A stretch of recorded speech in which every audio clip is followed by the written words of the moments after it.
빅데이터 분석, 통계 분석 기법에 대해서 알아보도록 하겠습니다. 자, 통계 분석 기법은 우리가 일반적으로 그 설명 변수, 반응 변수의 그 유형에 따라서 떤 통계 분석을 선택할지 그 방법을 우리가 이렇게 구분해서 살펴볼 수가 있는데요. 일단은 우리가 데이터가 과연 어떤 특성을 가지고 있는지를 알고 있는 게 중요하고요. 그래서 그 데이터의 특성에 따라서 우리가 이제 이 어떤 분석 기법을 할지를 선택하시면 되겠습니다. 뭐 크게는 이제 우리가 설명, 반응, 마찬가지로 독립, 우리가 종속으로 이렇게 구분할 수 있는데요. 독립 변수, 즉 설명 변수가 연속형이냐 범주형이냐, 혹은 반응 변수, 종속 변수가 연속형이냐 범주형이냐로 구분을 합니다. 그래서 뭐 설명 변수가 지금 연속형인데 반응 변수도 연속형이다라고 했을 때 우리가 둘 다 연속형일 경우에 선택할 수 있는 통계 분석 기법은요. 대표적인 게 리니어 레그레션이 있습니다. 그래서 리니어 레그레션, 뭐 멀티플 레그레션, 아니면 코릴레이션 어널시스 같은 이런 회귀, 상관 분석 같은 게 둘 다 변수가 연속형일 경우에 사용을 할 수가 있습니다. 자, 그 다음에 아니 설명 변수는 연속형이에요. 우리가 독립 변수가 연속형인 상황에서 반응 종속 변수가 범주형이다 라고 했을 때 그러면 연속형인 피처, 즉 설명 변수를 가지고 범주형인 우리가 종속 변수를 맞춰야 되는 문제입니다. 즉 한마디로 분류에 해당하는 그런 문제가 되겠죠. 그렇게 했을 경우에 대표적인 로지스틱 회귀, 그 다음 멀티노미얼, 다항 로지스틱 회귀가 여기에 해당이 됩니다. 자, 그리고 이제 그 밖에 범주형이 설명 변수인데 연속형인 반응 변수에 대해서 우리가 통계 분석 기법으로는 이제 분산 분석, 아노바 같은 게 있고요. 공분산 분석 같은 게 있습니다. 그리고 둘 다 범주형이다. 그러면 이제 우리 크로스 태블레이션, 교차 분석이 카이제곱, 교차 분석이 존재합니다. 자, 일단은 우리가 첫 번째로는 이 파란색으로 표시되어 있는 설명 변수가 연속형인 상황에 대해서만 한번 먼저 보도록 하겠습니다. 자, 첫 번째는 회귀. 자, 회귀, 레그레션 어널리시스입니다. 이 회귀는 우리가 봤던 것처럼 둘 다 어떤 연속형의 값을 가지고 있습니다. 그래서 변수 간의 사이의 관계가 어떨 것이다 라는 그런 모델링을 하는 방법으로 자주 사용이 됩니다. 그래서 하나 또는 그 이상의 이 독립 변수, 설명 변수랑 그리고 종속 변수, 반응 변수 간의 관계를 파악하자 라는 목적으로 사용이 됩니다. 근데 이게 어떤 변화를 예측하거나 아니면 지금 현재 설명 변수가 종속 변수에 어떤 영향을 미치느냐라는 어떤 추정을 위해서 이 회귀 분석이 많이 사용이 됩니다. 그래서 단일 회귀 분석으로는 이제 원인 변수 우리가 한 개밖에 없는 그런 변수 값을 가지고 그 결과 변수에 미치는 영향을 볼 때는 이제 단일 회귀 분석이 되겠습니다. 값이 하나인 거죠. 그래서 단일 회귀 변수는 비교적 간단하게 우리가 식으로 나타낼 수 있는데요. 우리가 지금 이 y를 맞추기 위해서 이 베타 값, 그 다음에 이 x 값. 근데 베타는 이제 실제 회귀에 해당하는 코이피시언트 값이에요. 그러니까 개수죠. 회귀의 레그레션에 대한 코이피시언트 값. 그리고 이 x가 각각의 실제 피처 값입니다. 독립 변수의 값들이 들어오죠. 자, 그러면 특정 값에 어떤 개수를 곱하고 회귀 개수죠. 이게 이제 이걸 찾아내는 거죠. 그리고 이제 회귀 개수가 0이 있고 1이 있어요. 이제 0이 있고 0은 이제 약간 바이어스처럼 사용이 되죠. 그리고 여기에 엡실론 오차에 대한 부분을 넣습니다. 이렇게 나타낼 수 있는 게 회귀식이죠. 그래서 우리가 단순한 이런 방정식으로 이렇게 선을 하나 찾는 문제다라고 생각하시면 되겠습니다. 자, 그러면 다중회귀는 어떻게 되느냐? 이 원인 변수가 두 개 이상인 경우, 그 두 개 이상인 경우에 결과 변수에 어떤 영향을 미치는지를 분석하고자 할 때 이 다중회귀식을 사용을 합니다. 뭐 사실은 그 심플 그 레그레션보다 차이가 별거 없고요. 여러 피처들이 들어왔으니 여러 개수값도 같이 존재하는 겁니다. 이게 그 변수의 수만큼 존재하겠죠. 그래서 이렇게 계산된 식을 가지고 우리가 적절한 이 다중회귀 분석을 수행하는 케이스가 되겠습니다. 자, 지금은 x가 3까지 있습니다. x1, 2, 3가 있는데요. 이게 이제 실제 우리 원인 변수 3개라고 했을 때 그림입니다. 시각화한 건데 차트를 보면 x1과 x2에 대해서 우리가 지금은 이렇게 보이는데요. 여기 이쪽 면으로 보자면 여기가 이렇게 평평하게 되겠죠. 그 다음에 x1과 x3에 대해서입니다. 그 다음에 x2와 x3에 대해서 그린. 그래서 이걸 가지고 지금 현재 어떠한 영향을 미치고 있는지에 대해서 우리가 적절하게 분석을 해볼 수가 있겠죠. 자, 그리고 회귀 분석을 함에 있어서 우리가 중요한 가정이 있습니다. 네, 이 가정을 잘 이제 만족하는지를 살펴봐야 되는데요. 첫 번째로 우리가 살펴볼 가정은 선형성입니다. linearity. 자, 선형을 취하고 있는지. 그러니까 종속변수 y나 그리고 독립변수 x 간의 관계가 선형이 맞는지, 이 선형성을 가지고 있는지가 굉장히 중요한 분석에 대한 가정이 되겠습니다. 그래서 이 y값 자체가 x의 선형 표현으로 조합으로 표현이 될 수 있어야 되고, 그리고 이렇게 스케일러 플롯 차트를 그렸을 때 x와 y의 관계가 시각적으로 봐도 어때요? 이게 분명한 어떤 관계가 있다는 게 눈에 보이죠? 그래서 이걸 시각적으로 검토하고 그 다음에 이 레지듀얼 패런을 분석할 필요가 있습니다. 레지듀얼이 뭐냐? 실제 선형식의 이 각각의 값들 간의 차이, 이 차이를 레지듀얼, 잔차라고 얘기합니다. 뭐 양의 방향이든 음의 방향이든 이 잔차들이 존재하죠. 그래서 이 잔차가 어느 정도 나오는지에 대한 패런을 분석할 수 있습니다. 그래서 우리가 이렇게 지금 이제 뭐 시각화로 나타낼 수가 있겠고요. 그 다음에 회귀 분석 과정에 이제 또 하나 중요한 게 바로 독립성입니다. 독립성. independence. 자, 이 독립성은 이 모델의 관측치가 서로 독립적이어야 된다라는 이제 중요한 가정이에요. 관측치 자체가 서로 독립적이어야 된다. 자, 데이터 포인트들이 다른 데이터 포인트에 영향을 주지 않아야 된다는 거예요. 각각의 값들이 서로 독립적이어야 된다는 거죠. 물론 여기에 그 타임 시리즈와 같은 시계열 데이터에 대한 경우에는 시간에 따라 관측치 간에 자기상관이 존재하죠. 자기상관. 이거 오토 코릴레이션이라고 합니다. 그래서 오토 코릴레이션과 같은 게 존재하는데 뭐 이게 이제 자기상관을 확인하기 위해서 우리 이렇게 이제 눈으로 좀 확인을 해볼 수도 있습니다. 근데 눈으로 확인하는 것보다 이제 통계량을 확인하는 방법으로는 더반 왓슨의 통계량을 쓸 수가 있습니다. 데이터 내 자기상관성을 검토할 수 있는 그런 이제 기능이 되겠습니다. 그래서 이런 걸 통해 가지고 지금 현재 독립성을 가지고 있는지 아닌지에 대해서 우리가 이 가정을 만족하는지 못하는지를 판단을 해줘야 되겠습니다. 자, 그리고는 이제 또 중요한 가정 중에 하나가 등분산성입니다. 등분산성. 자, 보면은 여기 보면은 모든 독립변수 값에 대해서 그 종속변수의 오차항 분산이 일정해야 된다 라는 조건이에요. 자, 분산이 일정하다. 이게 이제 굉장히 중요한 조건인데 이제 분산을 보는 거예요. 계속 이제 변수의 오차항에 대해서 그 레지듀얼 값들에 대해서 분산이 어떻게 형성이 되는지를 한번 살펴보는 거죠. 자, 그러면 이 잔차랑 예측된 종속 변수 이거에 대해서 스케일러 플롯을 그립니다. 여기 보면 이렇게 스케일러 플롯을 그리죠. 자, 스케일러 플롯을 그렸을 때 지금 분산이 일정한지 한번 확인을 합니다. 지금 현재 보면 이게 이제 분산이 굉장히 일정한 형태인 걸 알 수 있어요.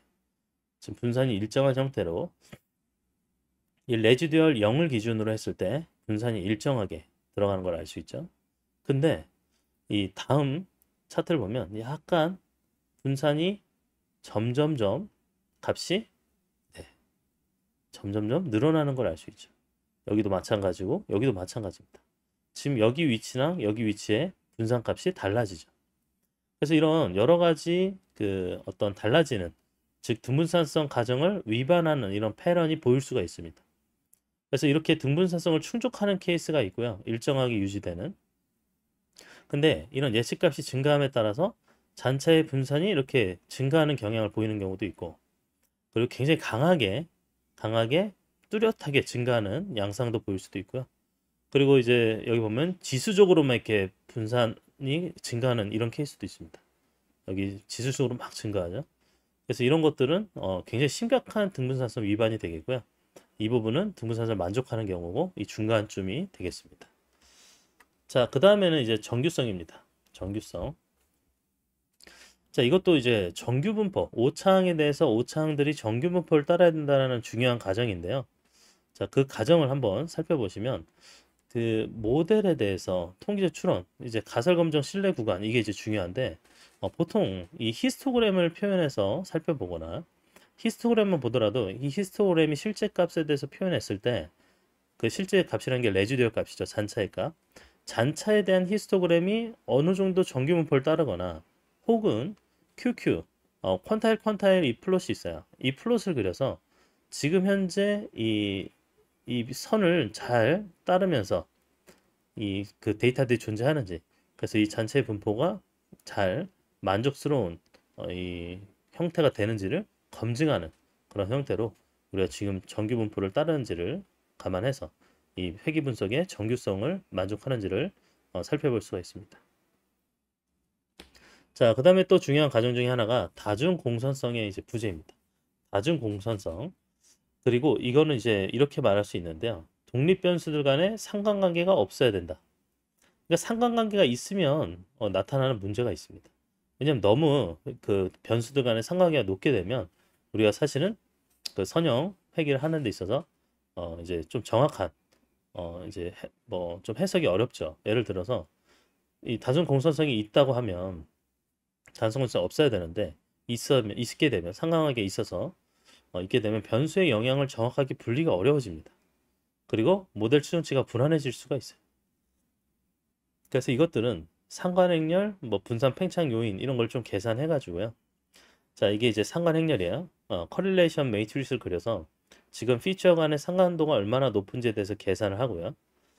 자, 여기 보면 이제 상관도가 이제 굉장히 높게 x1과 x2가 그 비교적 상관도가 높게 나오는 걸 알 수 있죠. 그래서 x1, x2는 굉장히 밀결합된 상관관계가 영향이 큰 그런 피처가 되겠습니다. 자, 그리고 여기 보면은 이제 VIF 그 베리언스에 대한 인플레이션 팩터를 계산을 해보면요.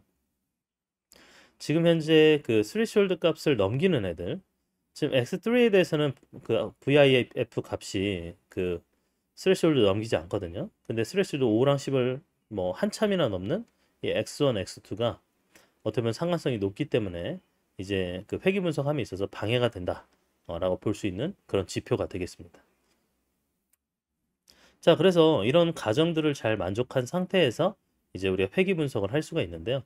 자, 회귀 분석을 할 때 우리가 결국에는 선을 찾는 문제, 근데 더 나아가서는 그 회귀 개수를 추정하는 게 이제 한마디로 이제 회귀 분석의 제일 중요한 부분이 되겠습니다. 근데 추정하는데 가장 널리 사용되는 방법이 뭐가 있냐면 바로 최소 제곱법이 있습니다. OLS 혹은 뭐 최소 자승법이라고도 얘기를 해요. 근데 이 최소 제곱법 이제 회귀 분석에서 이제 굉장히 효과적이고 좀 계산을 간단히 할 수 있고 또 해석도 이제 굉장히 편하게 할 수 있어서 가장 많이 사용이 되는 게 이 최소 제곱법입니다. 근데 이제 회귀 모델에서 그 오차의 제곱합인데 이걸 이제 SSE라고 합니다. Sum of Squared Error요. Squared Error. 에러의 스퀘어를 취했죠. 제곱했죠. 그 다음에 합. 그래서 Sum of Squared Error인데 SSE를 최소화하는 방식으로 이제 수행이 됩니다. 근데 여기에서 우리가 회귀 개수를 추정하는 거잖아요. 우리가 그 회귀식은 일전에 봤지만 회귀식에서 이 회귀 개수에 따라서 회귀식이 바뀌는데 이 회귀 개수가 정확하게 어떤 값을 갖느냐에 따라서 회귀성이 달라지죠. 그래서 이걸 잘 찾아내는 이 회귀 개수를 찾는 게 이제 중요한데 그랬을 때 계산을 이렇게 편리하게 할 수 있어요. 그걸 우리가 이제 행렬 값이 있으면 행렬에 트랜스포즈 취하고 그 다음에 마이너스 1에 x 그 다음 트랜스포즈 y 이렇게 해서 실제 종속 변수에 대한 값과 그리고 그 행렬 우리가 지금 이걸 이제 설계 행렬이라고 그러는데 각 행과 열이 이제 행은 관측치, 열은 독립 변수로 되어 있는 설계 행렬에 대해서 서로 계산을 합니다. 그럼 계산했을 때 이걸 만족하는 이 베타를 찾는 거예요. 이 베타가 이제 회귀 개수가 되겠죠. 그래서 여기에 대해서 이제 회귀선을 추정하는 형태로 이제 동작을 하고 그리고 우리가 이제 정확하게 어느 정도의 에러가 있는지에 대해서 볼 수 있는 이제 지표들이 있습니다.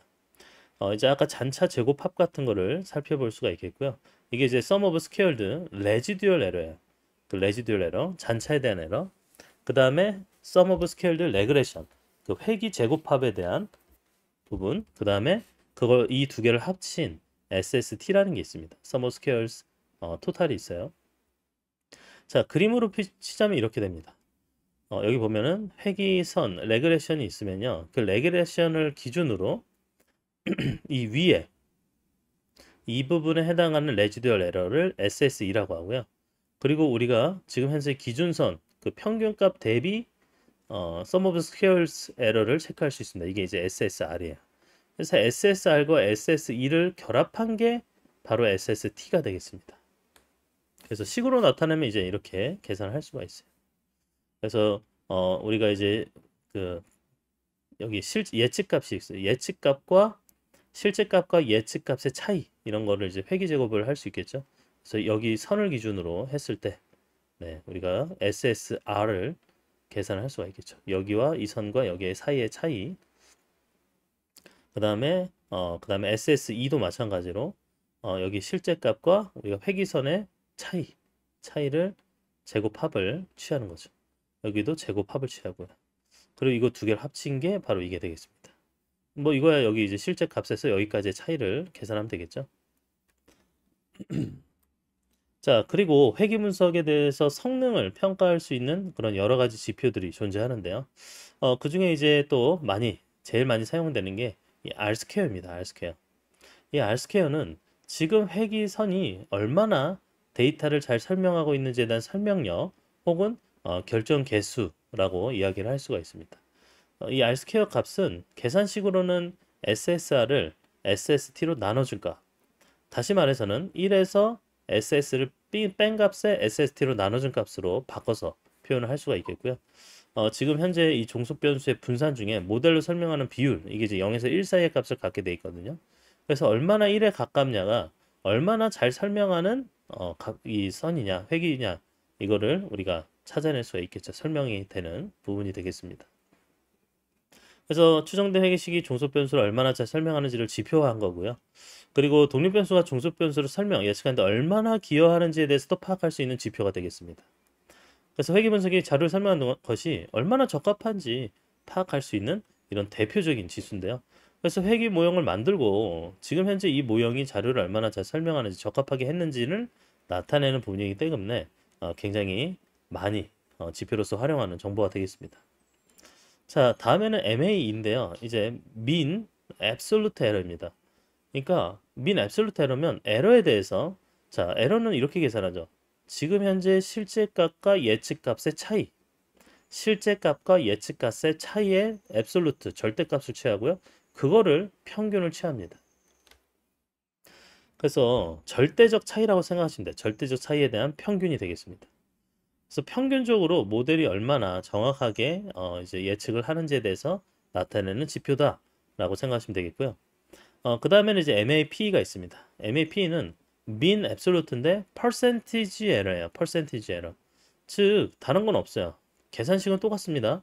근데 다만 percentage를 사용하기 때문에 100% 기준으로 여기 보면 이제 yi 값으로 나눠주죠. 예, 이제 비율로 나타내야 되기 때문에, 그래서 실제값 대비 예측값에 대한 오차를 백분율로서 표현해서 낸 평균이다 라고 생각하시면 되겠어요.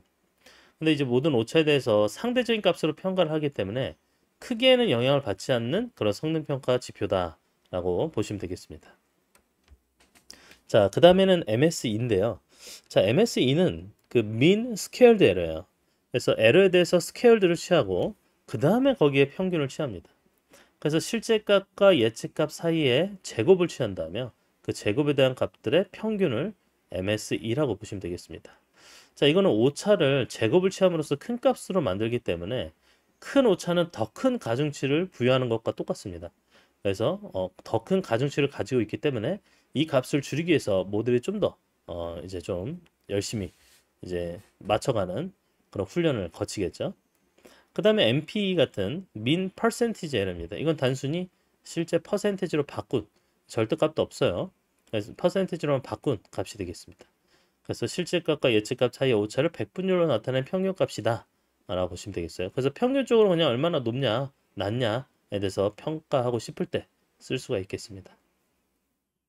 그 다음에 RMS인데요. mean squared error를 루트로 씌워준 겁니다. 그래서 루트 쉬운 민 스퀘어드 에러가 되겠습니다. 그래서 아까 그 계산식 오차의 제곱을 취한 거에 평균의 마지막에 r 루트를 씌워버렸습니다.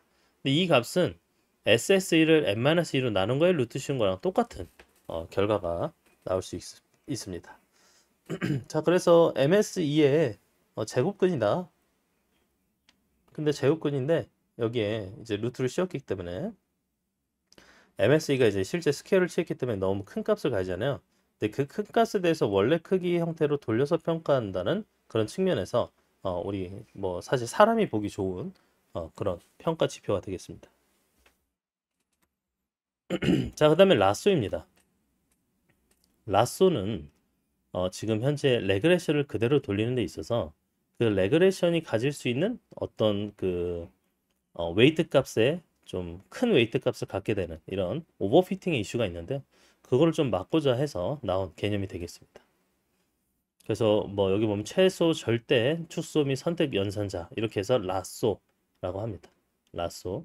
근데 이제 간단히 보자면 그 회귀 개수에 대해서 그 개수값이 웨이트 값이 너무 큰 값을 가지지 않도록 L1 페널티를 적용하는 그런 규제 방법이 되겠습니다. 자, 보면은 뭐 레지듀얼에 대해서 그 sum of square 자, 지금 RSS라는 값이 있으면요. 이 RSS라는 값에다가 우리가 람다만큼 비율을 반영하는데 그 비율이 원래 RSS로 우리가 그 로스를 계산한다고 치는데 여기에 베타 J만큼 즉 지금 이 베타 값이 우리가 회귀 개수잖아요. 그 회귀 개수 J번째 회귀 개수에 대해서 앱솔루트를 취하고 거기에 합을 구합니다. 전체 J의 합을요. 근데 그거를 얼만큼 취할 거냐? 람다만큼 취하는데 물론 여기에 이제 람다 값은 강도를 조절하기 때문에 0에서 1 사이 값이 되겠죠. 그래서 여기서 값을 통해서 얼만큼 RSS라는 실제 값에 이 값을 좀 전달할까 페널티로 그런 부분이 되겠습니다.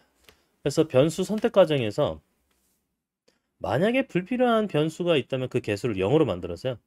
그냥 변수 선택상에서 자동으로 적용하거나 중요한 변수를 포함되게 무조건 중요한 변수를 포함하는 형태로 이렇게 선택적인 걸 할 수 있고요.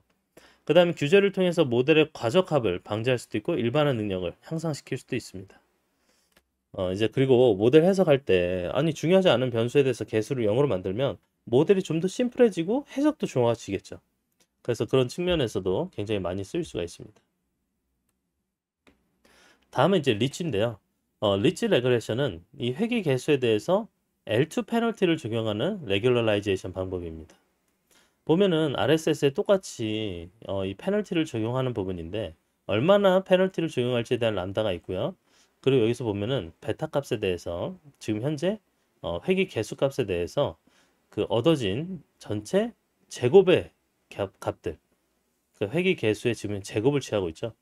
그래서 제2번째 회귀 개수에 대한 제곱을 합친 걸 람다만큼 반영해주는 그런 정규화 부분이 되겠습니다. 그래서 이 과정을 거치면 개수의 절대값을 줄일 수 있기 때문에 개수 자체가 크게 변동하는 것을 방지할 수 있고 그 다음에 모델의 변동을 좀 줄여서 안정적인 예측도 가능해질 수 있습니다. 그리고 만약에 변수 간의 상관관계가 높은 이런 다중 공산성이 있다고 치면 그러면 좀 선형 회귀 모델이 불안할 수 있잖아요. 불안정할 수 있는데 이런 문제를 완화할 수 있는 방법으로 리치를 쓸 수가 있습니다. 그리고 지나치게 오버피팅, 적합되는 것 그리고 테스트 데이터에 대해서 일반 모델이 일반화 능력을 향상시키는 목적으로 이렇게 또 리치를 쓸 수가 있습니다. 자, 그 다음에는 엘라스틱 넷인데요. 엘라스틱 넷. 자, 라쏘의 L1 페널티, 그 다음 리치의 L2 페널티 이 두 가지를 결합하면 어떨까? 라고 해서 나온 게 엘라스틱 넷입니다. 보면은 엘라스틱 넷, RSS의 기존의 두 개의 우리 방식 여기 보면은 L1과 L2의 방식 이 두 가지를 결합해서 그 결합된 형태로 우리가 조절을 하는데 근데 물론 이제 이 조절을 람다로 합니다. 그래서 람다를 통해 가지고 얼만큼 적용할 것이냐 라는 걸 우리가 이제 조정하면서 써먹을 수가 있겠죠. 물론 이제 엘라스틱넷을 통해서 변수 선택과 개수 축소 둘 다 할 수 있겠죠. L1 페널티로는 불필요한 개수를 0으로 만들고 그 다음 변수를 이제 선택을 수행해서 L2 페널티 통해서 개수의 크기를 축소하고 안정성을 높이는 겁니다. 자, 그리고 다중 공산성 문제. 이 높은 상하관계를 가지고 있으면 사실 이거는 라sso 회귀가 변수 선택을 통해서 개선할 수가 있겠고요. 자, 이 과적합도 마찬가지예요. 그 모델의 복잡도를 제어하고 그다음 과적합 방지. 그래서 일반화 능력을 이제 향상시킬 수 있는 그런 방법이 되겠습니다. 자, 그래서 회귀 분석에 대해서 우리가 이제 어느 정도 영향력을 진단을 해줘야 되는데요. 자, 이게 회귀 모델이 이 과도하게 영향을 미치는 이 관측지, 이걸 이제 레버리지 포인트라고 합니다. 그래서 이거를 식별하는 과정이 필요한데, 이 레버리지 포인트, 이 아웃라이어 혹은 레버리지 포인트는 그 모델의 개수 추정치에 큰 영향을 주는 그런 뭐 좀 어떤 데이터가 되겠습니다. 그래서 이게 많다면 결국엔 분석 결과를 해석을 왜곡시킬 수도 있고, 그리고 이러한 그 관측지를 좀 이제 왜곡시키는 것들을 잘 찾아서 거기에 대해서 좀 적절하게 조금 이제 처리하는 그런 과정이 이제 필요하게 되겠습니다. 자, 그러면 여기에 대해서 이제 레버리지, 각 관측치가 회귀 모델에 얼마나 큰 영향을 미치는지의 정도를 파악하는 레버리지 값, 이제 레버리지 값이 있겠고요. 그리고 이제 DF 베타스, 이거는 뭐냐면 개별 데이터 포인트가 특정 회귀 개수의 추정에 미치는 영향의 정도를 체크하는 그런 값이 되겠습니다. 그래서 이거는 우리가 지금 현재 개수값에다가 그 제2 i번째 데이터를 제외한 값에 대해서 차이를 계산해 주고요. 그리고 그거를 표준 오차, 우리가 표준 오차를 개수의 표준 오차죠. 이 개수의 표준 오차로 나눠줍니다. 그 값이 얼만큼 여기에 영향을 미쳤는지 그 영향의 정도를 체크하는 그런 값이 되겠습니다. 자, 그 다음에는 이제 쿡의 거리인데요. 쿡의 거리. 쿡의 거리는 관측치가 회귀 모델의 예측에 미치는 영향의 크기를 계산할 때 씁니다. 자, 얼마나 큰 영향을 미치느냐에 대한 어떤 계산값인데요. 여기 보면 이제 그 기존의 잔차값, 즉 이제 그 모델의 차이점, 그래서 그 잔차값의 제곱을 취하고요. 그 다음에 레버리지 값을 곱해줍니다. 그리고 여기에 모델 변수 수였던 이제 P값, 그리고 MSE 값, 그리고 그 평균 제곱의 오차를 여기에 계산해서 넣을 수가 있겠습니다. 평균 제곱의 오차죠. 자, 그렇게 해서 이제 그 우리가 P 값의 그 MS에다가 1에서 레버리지 값을 뺀 거의 제곱을 같이 다 곱해서 얼만큼의 영향을 미치는지를 역으로 계산을 해볼 수가 있겠습니다. 그 다음에 DF 핏인데요. 이거는 지금 단일 데이터 포인트가 모델의 예측값에 얼마나 미치는지, 얼마나 영향을 미치는지 계산하는 건데, 이것도 이제 비교적 간단합니다. 실제 j2번째 데이터에서 i번째 데이터 예측값이죠. 그 예측값을 빼고, 근데 여기에서 i 값은 빼고 j 값을 가져옵니다. i 값을 넣은 상태, i 값을 뺀 상태에서의 계산된 예측값이에요. i 값을 뺀 상태에서 예측된 값. 그리고 여기에다가 그 MSE랑 HII, 즉 우리가 이제 일전에 계산했던 그 레버리지, 그 레버리지를 같이 적용해서 그 루트 값을 그대로 나눠주는 형태로, 그래서 이 단일 데이터 포인트가 미치는 영향의 정도를 체크해 볼 수 있겠다라고 보시면 되겠습니다.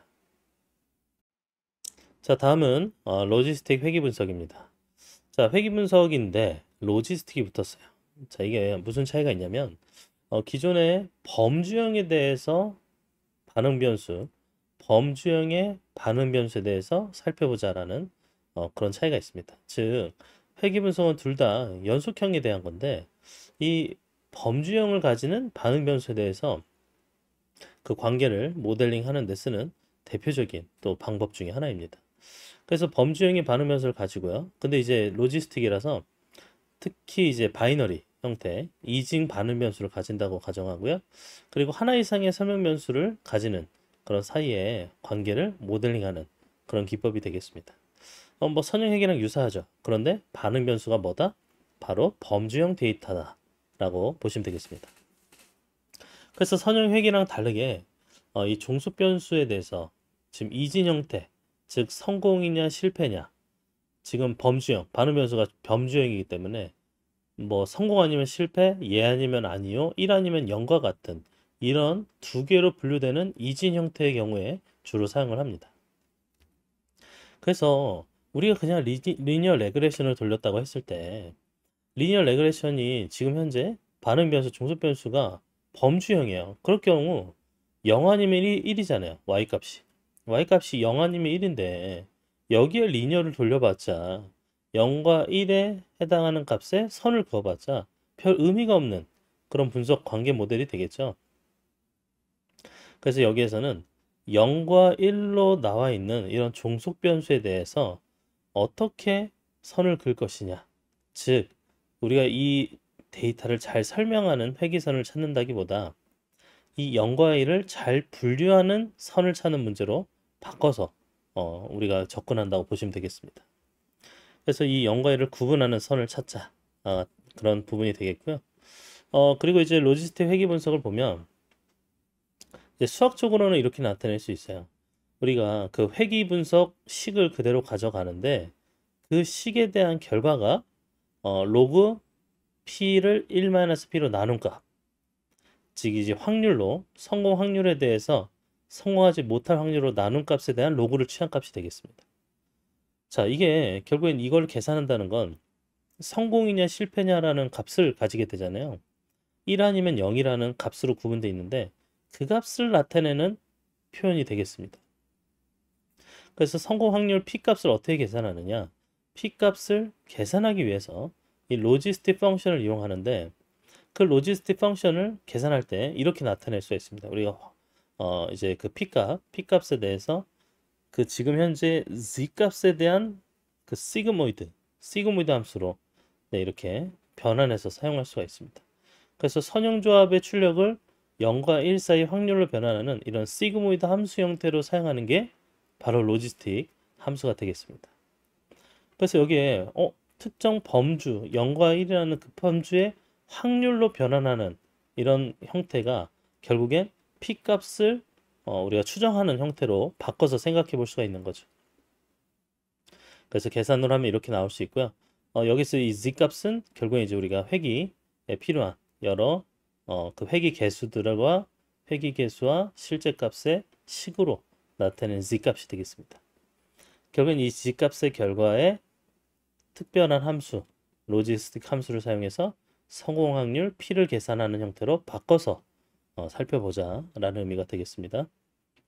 자, 그래서 로지스틱 회귀 분석 원리는 일단 범주형 자료 그대로 선형 회귀 분석을 하면 사실 무슨 하나의 직선으로 이걸 파악하는 게 이제 힘들죠. 어렵죠. 그래서 범주형 자료를 변환합니다. 그래서 이거를 비율로 바꿔보자. 아까 우리가 봤던 것처럼 P값으로 나타내보자. 그렇게 되면 이제 경향도 존재하고 이런 로지스틱 곡선 형태로 나타내서 뭔가 분석을 해볼 수가 있겠죠. 그런데 로지스틱 회귀 분석의 이제 가장 중요한 부분이 뭐냐면 이런 확률로 나타낸 거를 확률의 비율인 값으로 오즈, 그다음 로그를 취한 로그 오즈, 그 다음에 이걸 시그모이드 함수를 통해서 확률 추정하는 이런 과정으로 수행이 됩니다. 그러면 각각에 대해서 이제 살펴보면 오즈가 뭐냐 도대체. 자, 제가 P값, 성공한 확률이라고 그랬죠. 그럼 지금 현재 일반적으로 성공한 확률이 얼마나 되는지는 전체 분의 성공 확률로 계산해서 나타낼 수가 있어요. 이게 이제 일반적인 비율입니다. 그럼 선으로 나타내주게 되겠죠. PP에 대해서는. 근데 이거를 오즈라는 개념으로 사용을 합니다. 그래서 성공 확률 P에 대해서 성공하지 않을 확률, 즉 실패 확률로 나눠주는 거예요. 그래서 성공 확률을 실패 확률을 나눠주게 되는 이게 바로 오즈라고 하는 방법이 되겠습니다. 자, 이렇게 바꿔주면 지금 현재 이 종속 변수의 범위가 그 전체 실수 구간으로 나가는 것 대신에 좀 이제 비교값으로 오즈 B로 나누지잖아요. 그러면 이렇게 생각해 보면 좀 더 현실 세계에서는 타당한 의미를 갖게 되는 형태로 우리가 의미를 부여할 수가 있겠죠. 성공 확률보다 성공 확률이 실패 확률로 나눠준 값, 이 오즈라는 비율로 계산해 보는 거죠. 근데 이 오즈로 계산된 것조차 여기 보면은 이런 식의 분포를 갖게 돼 있어요. 오즈가. 근데 이것조차도 완전하지 않아요. 회귀 모델을 그냥 적용하기에는. 그래서 이것조차도 이제 로그를 취해줍니다. 자연 로그를 취해줘서 자료를 변환하면 이렇게 바뀝니다. 그래서 P를 1-P로 나눠준 값에 로그를 취하면 우리가 로그 오즈다 혹은 로짓이다 라고 얘기를 합니다. 로짓. 그래서 그냥 로그를 취하는 형태. 그래서 여기 보면 로그 오즈는 사실 오즈에 좀 이 비대칭성을 좀 보정을 했죠. 그리고 수치적으로 좀 안정된 느낌을 가질 수 있고요. 그 다음에 이제 값도 이제 전체 범위 0에서 1 사이의 전체 범위의 값을 가질 수 있는 형태로 만들었기 때문에 실제 선형 회귀 모델과 유사한 방법으로 좀 다룰 수 있는 그런 모습이 됐다고 보시면 되겠습니다. 그래서 로지스틱 회귀 분석의 결과를 우리가 이제 해석할 때는 그 회귀 개수에 대해서 그 설명 변수가 1단위 증가할 때마다 그 반응 변수의 로그 오즈가 얼마나 변화하는지를 측정할 수가 있는데 그 변화량을 측정하는 걸 이렇게 차트로 나타낼 수 있습니다. 그래서 보면은 레그레션 코이피션트 값, 이 코이피션트 값 베타 값이 이제 커짐에 따라서 로그 오즈의 비율도 어떻게 바뀌는지를 볼 수 있는데, 자 여기 이 기준 빨간 선이 1입니다. 1. 그러면 이 베타 값이 0일 때 로즈 비율도 1이 되겠습니다. 여기 1과 1 여기에 만남. 그래서 여기는 설명 변수 변화가 반응 변수 발생 확률에 영향을 주지 않는 구간이 되겠죠.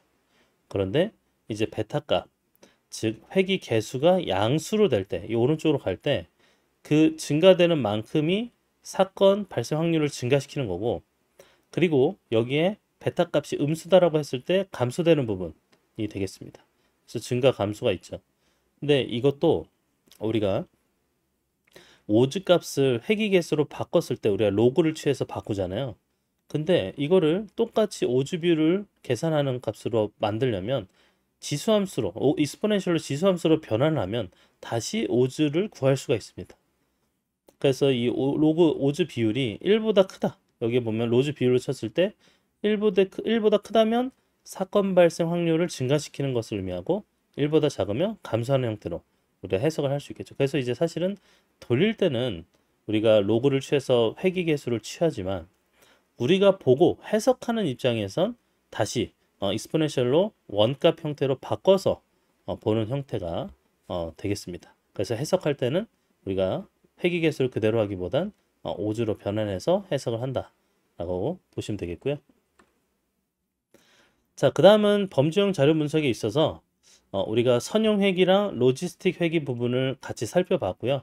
즉 설명 변수가 연속형인 거에 대해서는 하나하나씩 살펴봤고, 그 다음에 이제는 설명 변수가 범주형인 부분에 대해서 함께 살펴보도록 하겠습니다. 자, 이 범주형 자료에서 일단 수치적이지 않고 카테고리로 나눠져 있는 이 데이터를 어떻게 잘 처리할 것이냐 라는 관점인데, 자, 이 범주형으로 돼 있는 데이터, 근데 여기 순서가 있거나 없는 뭐 성별, 국가, 뭐 제품의 유형 이런 걸로 구분된 이 범주형, 이거에 대해서 각각의 카테고리 간의 관계 차이를 파악하고 이제 예측 모델을 구축하는 그런 방법들이 되겠습니다. 그래서 대표적인 게 분산 분석, 아노바, 그다음 공분산 분석, 그다음 교차 분석 같은 게 존재하죠. 자, 분산 분석입니다. 이제 아노바요. 자, 아노바는 3개 이상의 집단 간 그 평균의 차이가 통계적으로 유의미한지를 검증하는 방법이 되겠습니다. 그래서 여기에는 이제 범주형이니까 그룹 내 분산값과 그룹 간의 분산값, 그룹 내의 분산값은 각 그룹 내의 데이터의 변동성을 의미하는 분산값이고요. 그리고 그룹 간의 분산값은 그룹이 평균 간의 차이가 얼마나 있는지를 나타내는 그런 값이 되겠습니다. 그래서 이 두 가지, 그래서 여기 보면 그룹 간의 분산이 그룹 내 분산보다 충분히 크다. 그러니까 그룹 간의 분산값이 그룹 내 분산보다 크다면, 충분히 크다면 이거는 그룹 간의 차이가 유의미하게 있다라는 그 방법이 분산 분석입니다. 물론 마찬가지로 이 분산 분석도 정규성, 등분산성, 뭐 독립성 이런 걸 이제 가정으로 가져가야 되겠고요. 그리고 대표적으로 뭐 이제 원웨이, 이런 배치 분산 분석, 뭐 투웨이, 멀티웨이, 그 다음에 다변형 분산 분석 같이 이제 크게 4가지 형태로 구분을 할 수가 있습니다. 이런 배치, 원웨이는요, 하나의 독립 변수에 대해서 3개 이상의 어떤 그룹을 비교해 보자 할 때 사용을 하는 방법입니다. 뭐 예를 들어서 이런 거예요. 3가지 뭐 교육 방법이 3가지가 있다고 쳐요. 뭐 어떤 게 있을까요? 교육 방법으로 치자면 뭐 컴퓨터를 통한 방법, 뭐 혹은 뭐 다른 어떤 그 그룹 간의 토의 아니면 전통적인 강의 방법 이런 게 있을 경우에 그 다른 서로 다른 3가지의 교육 방법이 학생의 성적에 어떠한 영향을 미쳤는지, 이게 이제 이런 배치로 이제 우리가 그 좀 비교를 해볼 수 있겠죠, 분석을. 그 다음에 투웨이, 이원 배치 분산 분석은 두 개의 독립 변수, 그리고 종속 변수, 이게 이제 투웨이입니다. 예를 들어서 이제 교육 방법과 성별이 이제 두 개죠. 그래서 성별과 교육 방법에 대한 뭐 이 성적에 미치는 영향, 이 교육 방법의 차이가 성별이 다른 학생의 성적에 무슨 영향을 미치는지를 이제 분석할 때, 동시에 분석할 때, 그래서 동시에 평가 분석되고 두 변수 간의 상호작용도 효과도 검토할 수가 있겠습니다. 그다음 멀티웨이 다원 배치 분산 분석인데요. 이거는 독립 변수가 3개 이상 있는 경우에 사용되는 방식입니다. 그래서 각 요인의 뭐 주효과, 그다음 여러 그 요인 간의 상호작용 효과, 이걸 동시에 평가하자라고 할 때 쓰는 방식이 되겠습니다. 예를 들어 동시에 상호작용을 보는 뭐 교육 방법, 뭐 성별, 그리고 뭐 연령까지 추가해서 그런 여러 가지 복합적인 요인들이 성적에 어떠한 영향을 미치는지를 검토하자 할 때 쓰는 그런 방법이 되겠습니다. 자, 다변량 분산 분석은요. 종속 변수가 2개 이상의 연속형 변수일 때, 그래서 여러 종속 변수들이 그룹 간에 동시에 어떻게 다른지를 평가할 수가 있습니다. 그래서 종합적인 어떤 요인 간의 그 효과를 검토할 수 있겠는데요. 뭐 이제 뭐 크게는 이제 분산 분석 아노바랑 비슷하지만 좀 다른 게 다수의 종속 변수를 동시에 이제 고려한다는 게 좀 차이가 있고요. 그리고 그룹 간의 차이가 전체적으로 유의미한지를 판단할 수가 있습니다. 그래서 예를 들어 교육 방법이 학생들에게 영향을 미치는데 그게 결과적으로 이제 그냥 전체적인 성적이 아니라 뭐 예를 들어 수학 성적, 과학 성적, 뭐 국어 성적, 뭐 이런 여러 가지 성적의 영향을 동시에 분석하고자 할 때 쓰는 게 이제 다변량 분산 분석이 되겠습니다. 그래서 하나하나씩 살펴보면 자, 원웨이부터 한번 살펴보도록 할게요. 원웨이 아노바는 주요 구성 요소가 이제 독립 변수 있어야겠죠, 요인으로. 그래서 여기 분석에 사용될 범주형 변수 여러 가지 수준이 있어야 되겠죠. 그리고 종속 변수, 또 연속형 변수. 그래서 독립 변수인 범주형 변수로 종속 변수인 연속형 변수 그 각 그룹의 평균을 비교할 수가 있겠습니다. 그리고 이제 그룹이 구분이 되겠죠. 자, 여기에 이제 가설을 설정하는데 자, 우리가 널로 기무가설로 보자면 하이퍼로시스를 모든 그룹의 평균은 차이가 없다라는 걸로 가설을 할 수가 있습니다. 그럼 이제 뭐 대립가설은 당연히 이제 평균의 차이가 다른 그룹과 차이가 있다라는 걸로 갈 수가 있겠죠. 자, 그래서 이거에 대해서 우리가 한번 분산 분석표로 계산하는 형태로 절차를 살펴보면 이제 원웨이예요. 거기에 이제 중요한 게 그룹, 집단 간의 합, 제곱합, 그리고 집단 내, 그룹 내에 제곱합이라 할 수 있는 SSW, 그리고 전체인 SST로 구분이 됩니다. 그래서 SSB, SSW, SST를 계산을 해주는데 뭐 사실 계산식은 이제 별반 차이가 없는데 지금 현재 각각의 값들에 대해서 평균을 뺀 거에 대한 제곱을 취하고 그럼 제곱에 대한 합이죠. 합. 그리고 거기에 이제 실제 개수 NJ의 개수만큼을 이제 여기 J번째 이제 집단의 수죠. 그걸 곱해줍니다. 그러면은 이게 이제 집단 간의 지금 현재 제곱합의 계산이 되겠죠. 여기에는 이제 degree of freedom 자유도를 K-1로 쓰고요. 그 다음에 평균 제곱합 MSB를 쓰는데 이거는 이 SSB를 자유도로 나눠준 값이 되겠어요. 그리고 여기에 이제 분산비라고 할 수 있는 F값은 MSB에다가 MSW를 나눠줍니다. MSW를 이제 우리가 계산할 텐데 이 MSW는 이것도 마찬가지로 우리가 지금 현재 그 집단 간의 이제 차이를 계산한 것과 다르게 집단 내에서 그 집단 내 하나하나의 값들에 대한 이제 그 평균, 전체 평균을 나눠주는 거죠. 그래서 이걸 통해 가지고 또 제곱을 취하고 합을 구합니다. 근데 이거를 각각 다 모든 K개의 집단 수만큼 다 이제 계산해 주죠. 여기는 이제 집단 수에 대해서만 계산하는데 얘는 모든 집단에 대해서 각각의 값들의 차이 제곱을 다 합친 게 SSW입니다. 이걸 또 자유도 NK, N-K로 이제 가져가고요. 그리고 N-K로 SSW를 나누면 MSW가 나오는 겁니다.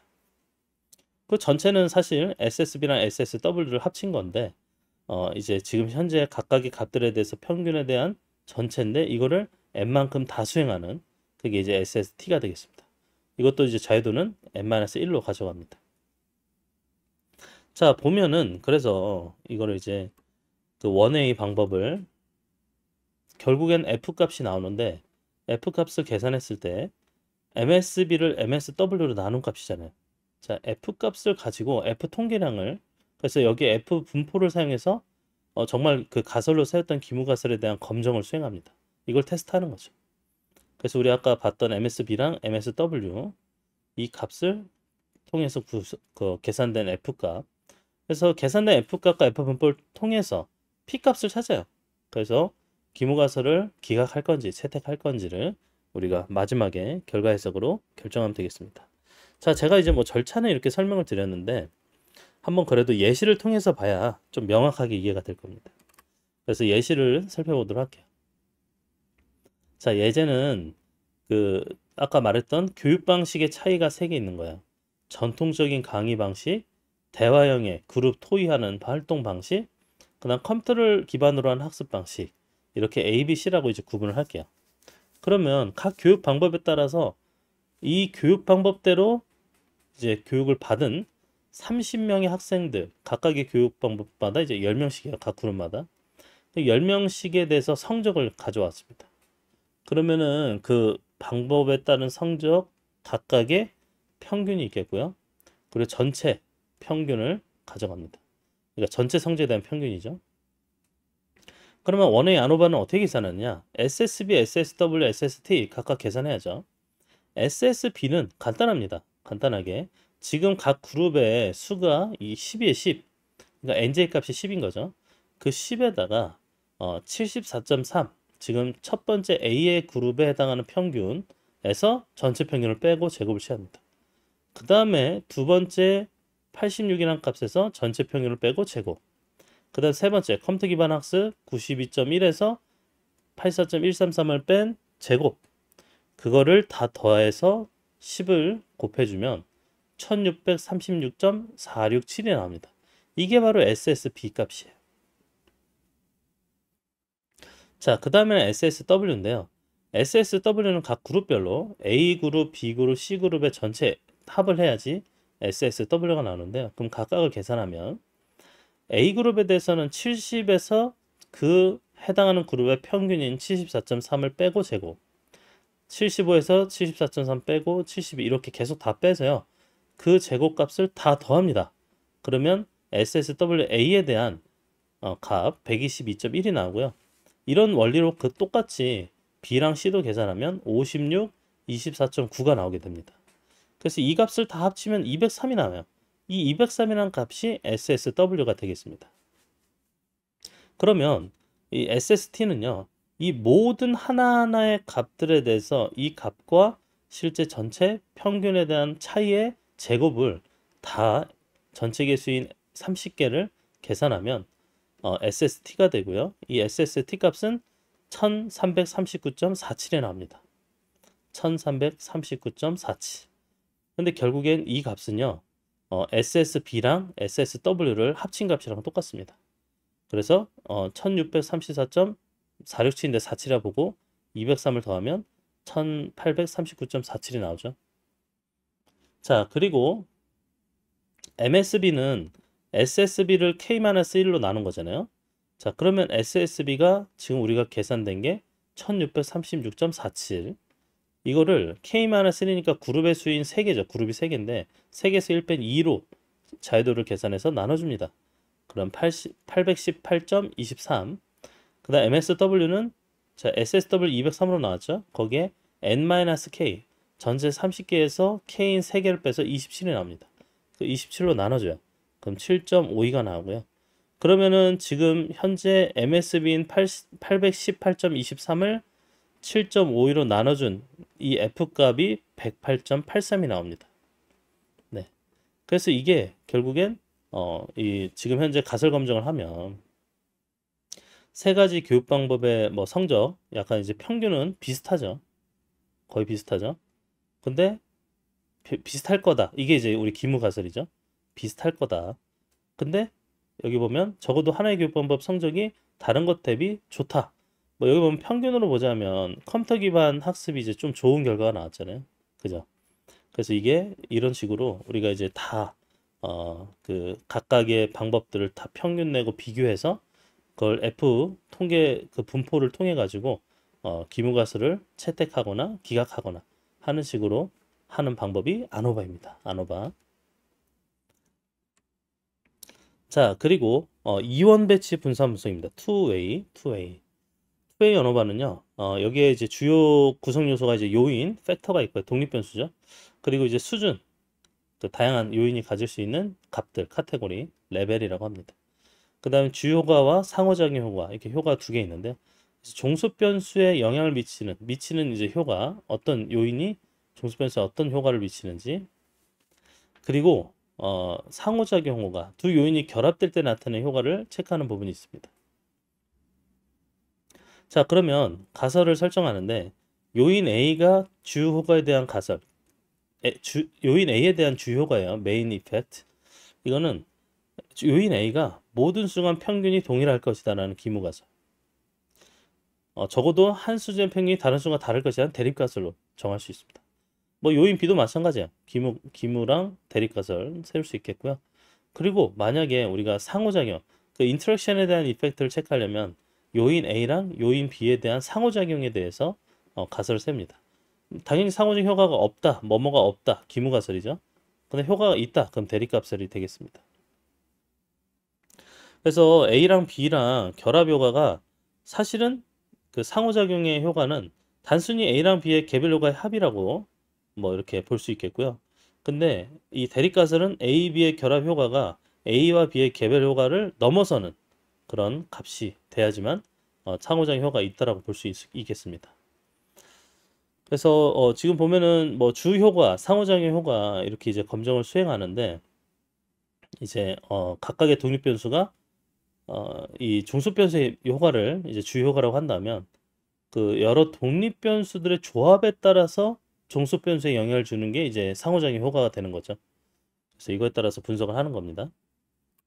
자, 그러면 이것도 분산 분석 표를 계산을 합니다. 각각의 값들을 계산해 주는데 요인 A랑 B가 있다고 치면 A에 대한 제곱합, B에 대한 제곱합, 자유도는 이제 IJ로 기준으로 마이너스 1씩 취하고요.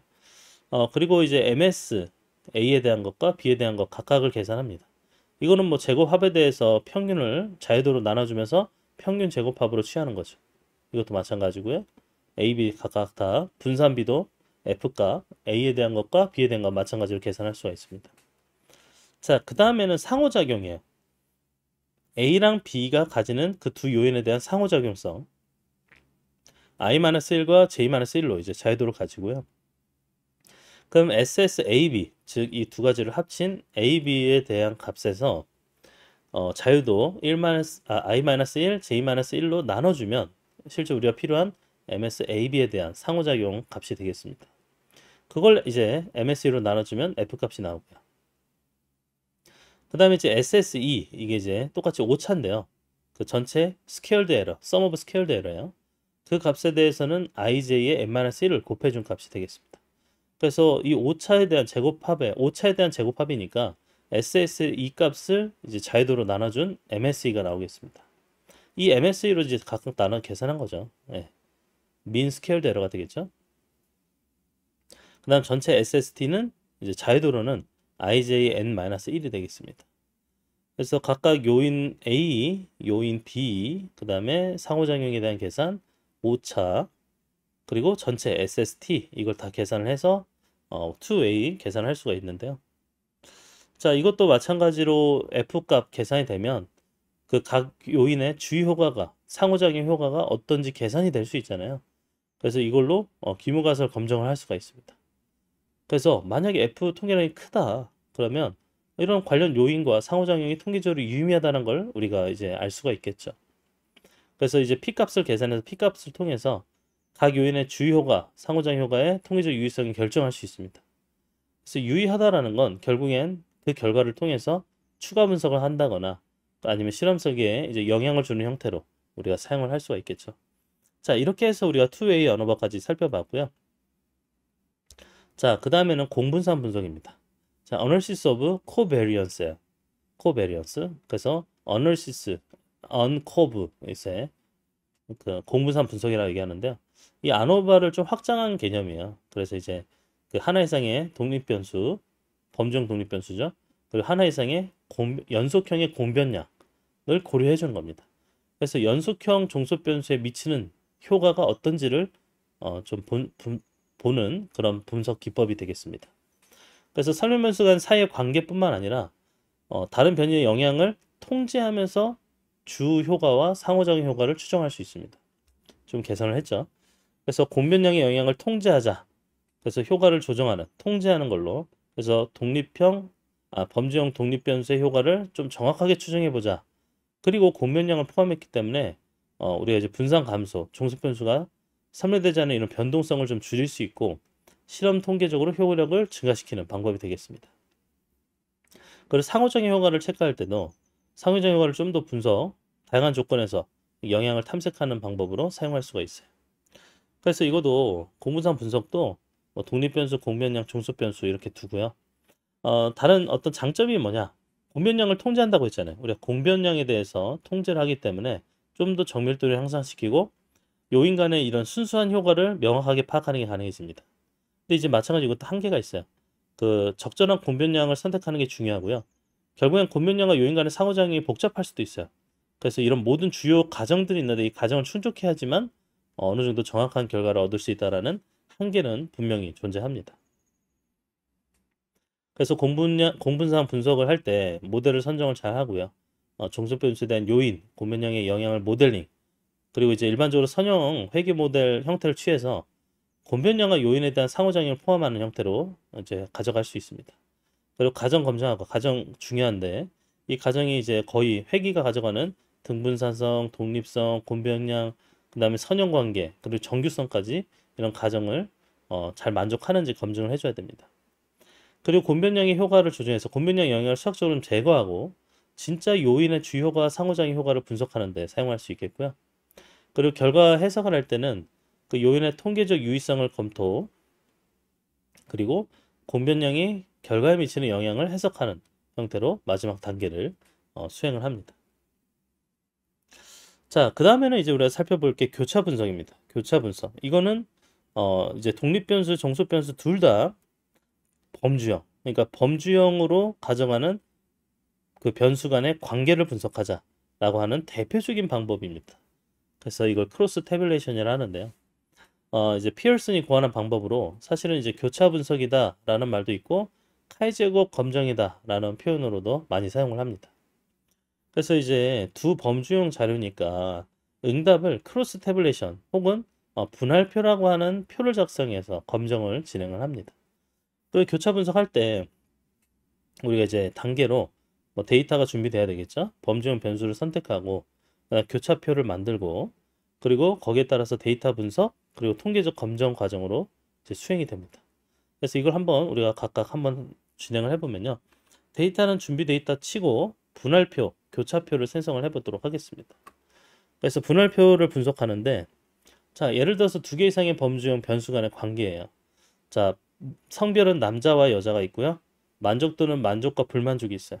그래서 딱 봐도 성별 간의 만족도의 차이가 있냐 없냐를 우리가 검증하는 형태가 되겠죠. 그래서 이런 분할표를 채워요. 행렬 형태로. 그리고 변수 간의 상호작용 연관성을 분석하고 그 다음 독립성 여부 이걸 검증하는 부분이 되겠습니다. 자, 여기에 이제 카이 제곱 검증이 들어가죠. 두 변수 그 범주형 변수 간의 관계가 독립적이다. 아니면 상호 연관성이 있다. 즉 아까 예제로 보자면 만족도에 대해서 성별 간의 차이가 있다.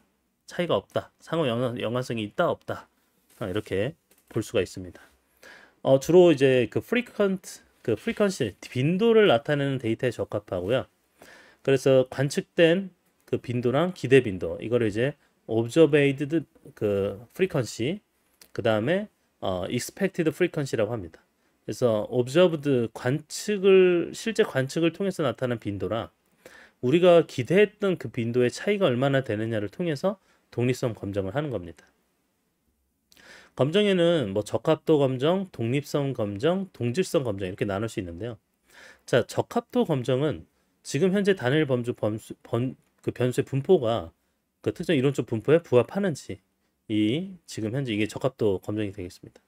그래서 주사에 던졌을 때 각 면이 나올 확률이 동일한지 이걸 검증하는 이런 형태가 되겠고, 독립성 검증은 두 범주형 변수가 서로 독립적인 건 맞는지, 그래서 성별과 선호하는 제품의 유형이 독립적인지 관련이 있는지를 체크하는 부분.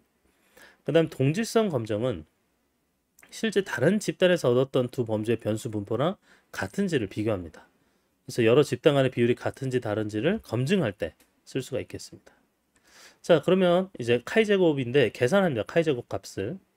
자, 이 교차 분석 카이 제곱 값을 계산하는, 그래서 아까 말했던 observed frequency나 expected frequency, 실제 조사랑 관측을 통해서 나타난 수집된 자료 데이터, 그리고 기대하는 건 우리가 이제 기대했던 예를 들어서 이제 기무가수로 치자면 차이가 없어야 되잖아요.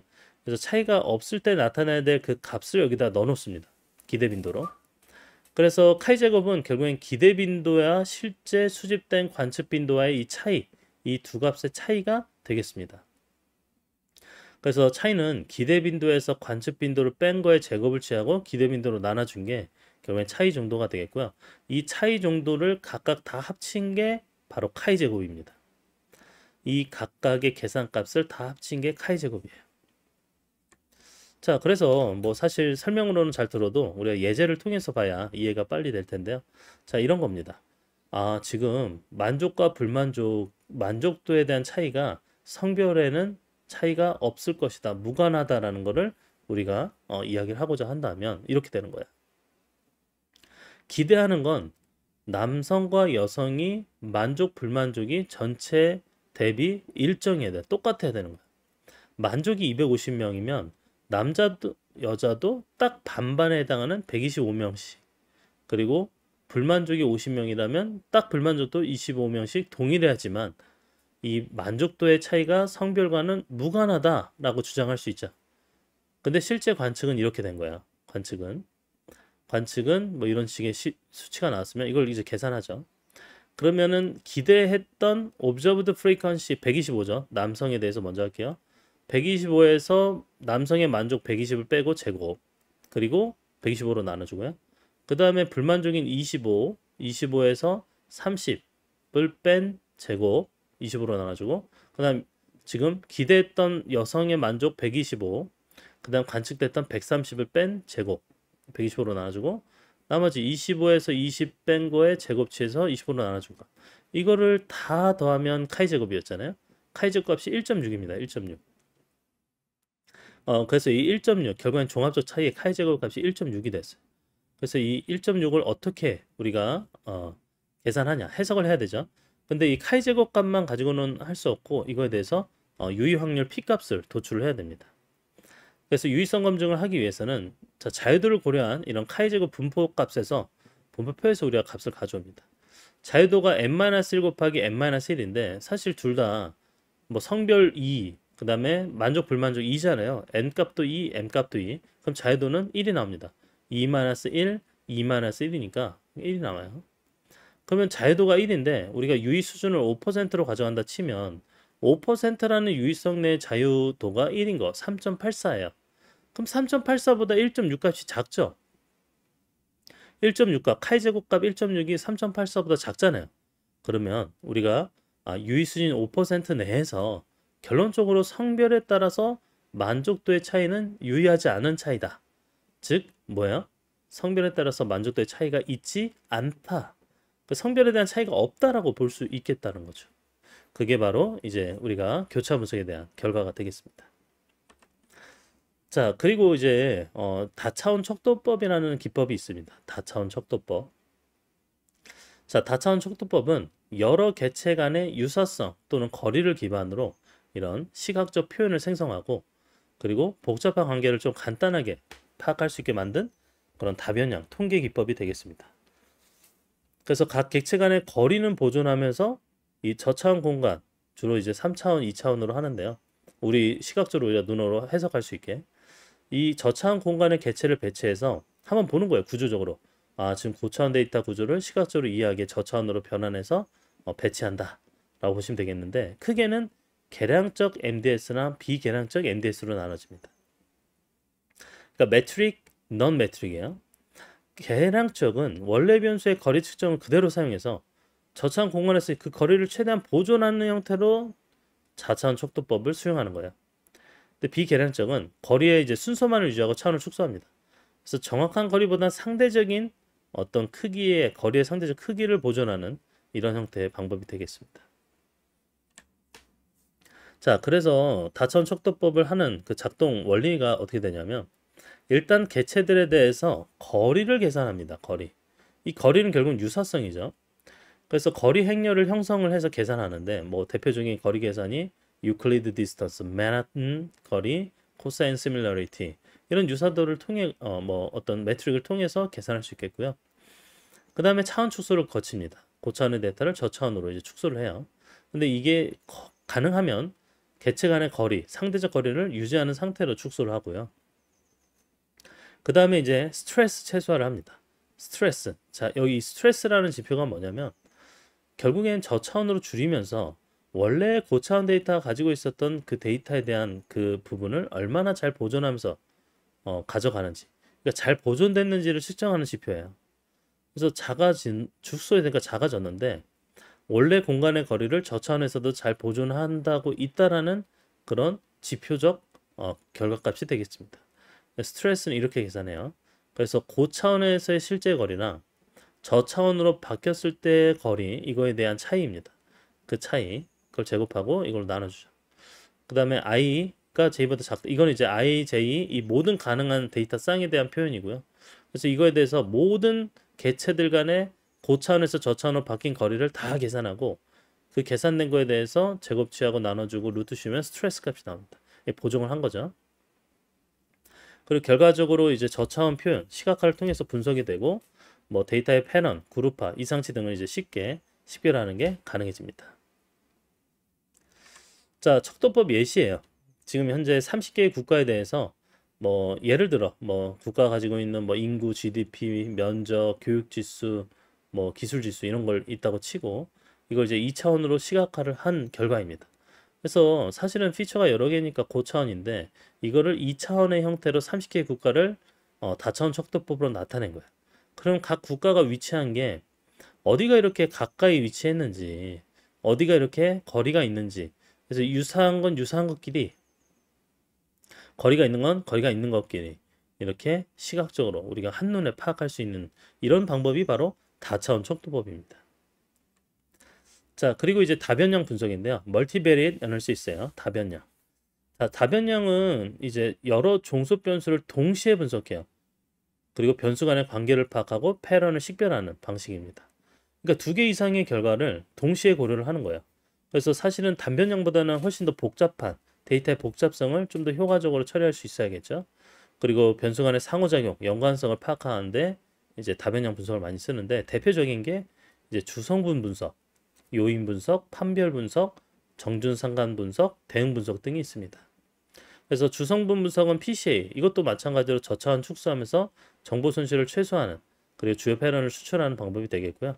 그 다음에 요인 분석은 관측된 변수들을 이제 소수의 잠재된 변수로 요약을 합니다. 그러니까 잠재된 변수로 요약해서 그 변수들 사이의 공통성을 탐색할 수 있게 되는 거죠. 자, 그 다음에 판별 분석인데요. 데이터를 이제 예측적으로 분류하기 위해서 종속 변수와 범주인 경우에 사용되는 판별 분석이 있어요. LDA랑 QDA 있어요. 정준 상관 분석은 CCA라고 하는데요. Canonical Correlation Analysis라고 얘기합니다. 두 세트의 이제 변수 사이의 상관관계를 탐색하고 두 변수 그룹 사이의 선형관계를 찾아내는 방법. 그리고 대응 분석은 Correspondence Analysis, 범주형 데이터 행렬에 대해서 시각적으로 두 범주 간의 관계를 분석하는 방법이 되겠습니다. 자, 먼저는 PCA예요. 자, 주성분 분석. 이것도 고차원을 이제 고차원 데이터를 차원 축소해서 만드는 방법인데 그 관측 데이터의 분산을 최대한 보존합니다. 여기에 이제 이게 중요해요. 분산을 최대한 보존하자. 그 거리를 보존했던 것과 다르게 분산을 최대한 보존하면서 저차원 표현으로 우리가 축소시키는 건데 그러면 결국엔 가장 분산이 큰 방향이 어떤 건지 찾아내야죠. 그리고 그 방향대로 데이터를 이제 투영시켜요. 프로젝션 시키는 거죠. 그래서 주요 특성을 포착하는 어떤 새로운 변수를 생성하는 이런 주성분. 그래서 이 주성분이 이 데이터를 잘 특성을 요약할 수 있는 부분이 되겠고, 그 다음에 서로 통계적으로 독립적이어야 돼요. 그래서 이게 이런 데이터가 있다면 여기 보면 PC, Principal Component 주성분이 여기가 이제 주성분이 됩니다. 이게 바로 가장 분산이 큰 방향이라고 볼 수 있겠죠. 그래서 이 방향에 대해서 PCA를 수행하면 이런 식으로 잘 구분되고 투영된 형태로 데이터를 표현을 해볼 수가 있다라는 거죠. 자, 그래서 이제 분석을 할 텐데 주성분 분석을 할 때 계산 과정으로는 일단 모든 변수가 동등한 중요도를 갖도록 표준화, 스탠다디제이션을 합니다. 그리고 이제 코베리언스 공분산 행렬을 계산을 해주고요. 그래서 변수들 간의 분산값이 어떤지 공분산을 포함해서 행렬을 계산해주고 그 다음에 아이겐밸류 그 고유값을 이제 분해해줍니다. 디컴포지션 해주는데 고유값과 고유 벡터를 계산해요. 지금 우리가 계산했던 공분산 행렬에 대해서 고유값이 뭔지 벡터를 계산해주고 그럼 여기에서 계산된 고유 벡터는요. 지금 현재 우리가 주성분이라 할 수 있는 데이터의 분산을 최대화하는 그 방향을 나타내고 그리고 고유값은 그 방향의 분산 크기를 얘기할 수 있습니다. 그래서 벡터는 방향, 그 다음에 고유값은 분산의 크기, 방향에 대한 분산 크기를 계산합니다. 그리고 가장 큰 이 지금 고유값, 아이겐밸류를 시작해서 그 해당하는 원하는 차원 수만큼 고유 벡터를 선택을 합니다. 그래서 차원을 2로 하면 두 개를 선택하겠죠. 그래서 고유 벡터가 데이터의 주요 변동을 설명하는 형태로 이제 우리가 나타낼 수 있겠고 그리고 새 데이터를 투영해서 지금 현재 주성분 위로 원본 데이터를 투영한 다음에 저차원 데이터 표현을 하는 형태로 정리를 할 수가 있겠습니다. 자, 이제 잘 표현되어 있는 이제 그림을 가져왔는데요. 자, 이렇게 우리가 이제 데이터가 존재하면 이 데이터에 대해서 처음에 포인트의 이제 중앙을 찾아주고요. 그리고 코베리언스 행렬 값을 계산해주고 거기에 고유값과 고유 벡터인 아이겐 벡터와 아이겐 밸류를 같이 이제 계산해 줍니다. 그리고 여기에 대해서 아이겐 밸류에 대한 최대값, 아이겐 벡터, 우리가 디멘전 선택한 거에 대해서 아이겐 벡터를 선택해 주고요. 그 다음에 그거에 대해서 지금 현재 데이터를 그 아이겐 벡터 방향으로 투영시켜 줍니다. 프로젝션 시켜줘요. 그리고 이제 여기에 대해서 최종적인 결과를 얻어낼 수가 있습니다. 이게 축소된 형태가 되겠죠. 그리고 이제 요인 분석입니다. 팩터 어널리시스인데 그 변수들 간의 관계를 이용해서 구조를 파악하고 그거를 소수의 팩터, 요인으로 요약을 합니다.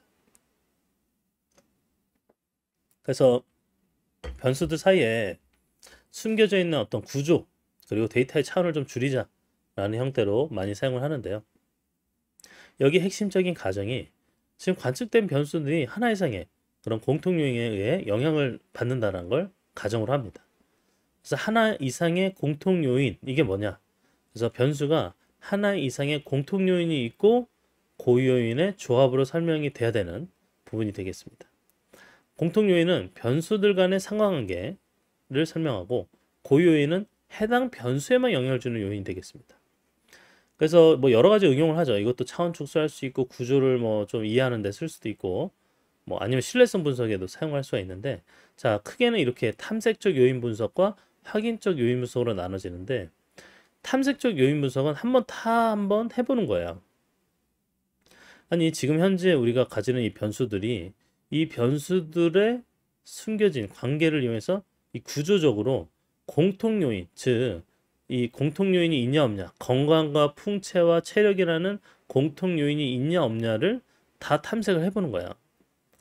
그리고 이제 결정을 하는 거죠. 요인 분석으로 나온 결과를. 근데 확인적 요인 분석은 이미 건강과 관련된 게 이게 있고 X3부터 5까지가 풍채고 X6부터 8이 체력이다. 이미 우리가 알고 있는 사실에 대해서 확인을 한번 하는 그런 확인적 요인 분석이 있습니다. 자, 그러면 요인 분석 계산 과정인데요. 자, 상관행렬 생성해서 계산합니다. 상관행렬. 그리고 요인을 추출해요. 요인. 상관행렬 기반으로 요인을 추출하면 이제 여기에 이제 뭐 주성분 분석이든 아니면 공통 요인 분석이든 사용을 해서요. 그 요인 수를 결정을 해야 되는데 요인 수를 몇으로 할 것이냐 여기에 대해서는 지금 현재 고유값이 1 이상 혹은 뭐 스크리 플롯이라는 걸 씁니다. 여기 보면 이제 플롯인데요. 우리가 카이저 기준 고유값 계산해서 할 수 있는데 여기 보면은 이 빨간 선 기준 아이겐밸류가 1이라는 그 기준으로 이렇게 아이겐밸류 값이 떨어지는 걸 알 수 있습니다. 그래서 이걸 통해서 실제 값으로 뭘 쓰는 게 좋을지를 결정을 할 수가 있어요. 그래서 여기에 이제 또 요인 회전해 가지고 해석을 용이하게 하기 위해서 회전 수행하고 뭐 직교 회전, 뭐 사각 회전 그 방법을 사용할 수 있고 그 다음에 요인 점수를 추정합니다. 각 사례에 대해서 요인 점수가 어떻게 되는지 그 점수를 통해서 우리가 살펴볼 수 있죠. 그래서 여기 보면 뭐 카이저 기준 하면은 그 고유값이 1 이상인 주성분만 유지하는 게 적당하고 그다음 고유값 해석하는 관점에서 그 주성분이 이제 데이터 중에 변동의 양이 얼마나 되는지를 이렇게 측정을 한 겁니다. 그래서 1 이상인 값이 얼마나 되는지. 예, 여기 보면은 1 이상인 요인이 2개 이상, 2개 정도 있다라는 걸 이제 알 수 있죠. 그죠? 그래서 2개의 주성분이 어떻게 보면 대부분의 정보를 포함할 수 있겠다라는 걸 우리가 이제 분석을 해볼 수가 있는 겁니다. 그래서 고유값이 1이 넘는 주성분을 유지하는 그런 기준으로 카이저를 사용할 수 있는데 고유값이 1 그게 이제 뭘 의미하냐면 그 주성분이 그 어떻게 보면은 평균적으로 그 한 변수만큼의 정보는 가지고 있을 것이다 라는 걸 의미하는 거죠. 그래서 이거 이상이 되는 그 고유값이 주성분 그 이상의 유의미한 정보를 제공하는 형태로 가져갈 수가 있겠죠. 자, 그게 이제 요인 분석에 대한 부분이 되겠고요. 다음은 이제 판별 분석입니다. 이 판별 분석은 데이터셋을 대표하는 그런 2개 이상의 그룹이나 클래스 사이에 좀 가장 큰 차이를 보이는 그런 축을 찾자, 판별하는 축을 찾자. 이제 구분하는, 판별하는 축을 찾자라는 부분이 되겠습니다. 그래서 그렇게 판별할 수 있는 선, 뭐 판을 찾자면 새로운 관측치가 나타냈을 때도 얘가 어느 그룹에 속하는지를 이제 분류, 판단할 수가 있습니다. 그래서 대표적으로는 이제 LDA 같은 선형 판별 분석, 그 다음에 2차 판별 분석, QDA가 있습니다. 각 클래스의 평균을 기준으로 클래스 내 분산, 클래스 간의 분산, 이 비율을 최대화하는 선형 조합을 찾는 거예요. 그러니까 잘 구분해내는 축을 찾았다라는 의미가 되겠고요.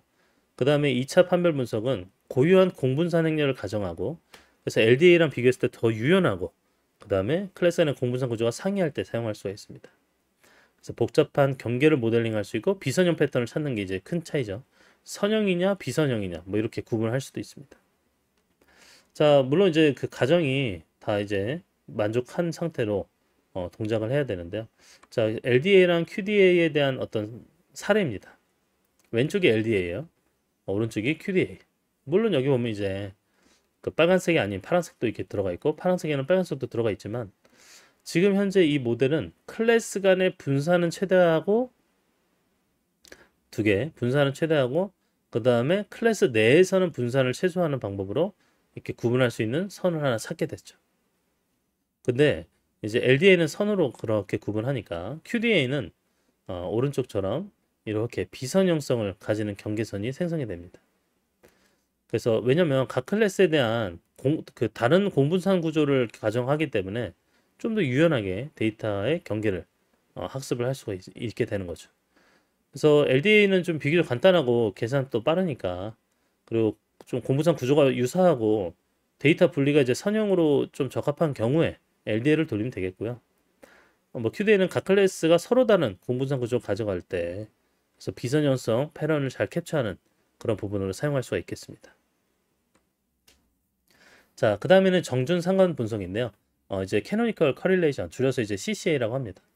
이거는 두 세트의 그 변수 사이의 상관관계를 분석하는 그런 방법이 되겠고요. 그래서 두 변수, 그 그룹 간의 관계를 이해하고, 그 다음 변수 그룹 사이에 그런 선형 조합을 찾아내고, 그리고 두 그룹 사이에서 가장 높은 상관관계를 가지는 방향을 식별하는 그런 형태가 되겠습니다. 그래서 뭐 집합 X와 Y에 있어서 각각 선형 조합을 형성하고 그 두 조합의 최대한 상관이 되는 형태를 만들어내는 것. 그러니까 이 정준변수를 통해서 두 조합이 최대한 상관이 있게 만드는 게 목표인 겁니다. 상관성이 높게 조정하는 그런 방법이 되겠습니다. 그래서 집합 X랑 Y가 있다 치고 그 정준변수 U랑 V가 있어서요. 그래서 이 개수를 통해서 최대한 상관을 갖도록 조정을 하는 부분이 되겠습니다. 자, 뭐 방법은 표준화하고요. 평균형, 분산일, 스탠다디제이션 해주고 그 다음에 이제 상관행렬 계산해 줍니다. 최대한 뭐 이제 우리가 상관행렬 계산한 다음에 이 행렬의 고유값과 그 다음에 가장 큰 고유값을 가진 고유 벡터 이 두 가지를 계산하는데 결국엔 이 고유 벡터가 우리 정준 계수 A랑 B에 해당이 되겠죠. 그리고 정준 변수를 만듭니다. 계수를 통해서 변수를 만들어서 U랑 V를 계산하고요. 그래서 U랑 V 간의 상관을 분석해서 변수 간의 관계를 해석할 수가 있겠습니다. 자, 이걸 예시인데 한번 예시를 보시죠. 자, 왼쪽이 오리지널, 오른쪽이 CCA를 정준 상관 분석을 통한 최대한 상관성이 높게 만들어진 거예요. 지금 현재 이 두 개의 세트 집합에서 최대한 숨겨진 상관관계를 찾아내요. 그걸 기반으로 변환하는 겁니다. 그래서 상관성이 높게 만드는 거예요.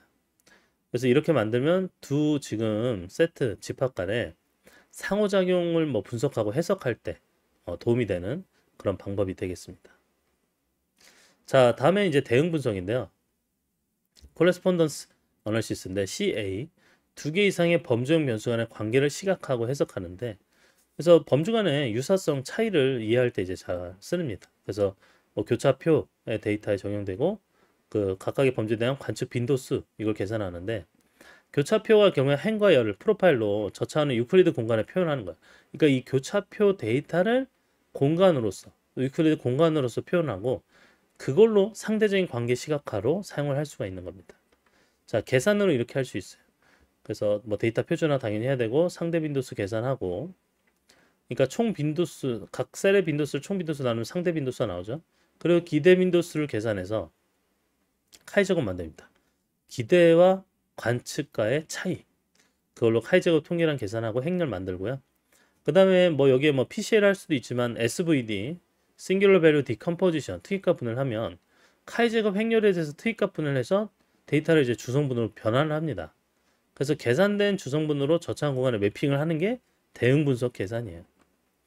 그래서 보면 예를 들어 이런 겁니다. 교육 수준이 뭐 3개로 나눠져 있고 그 다음에 구매 카테고리가 로우, 미디움, 하이가 있어요.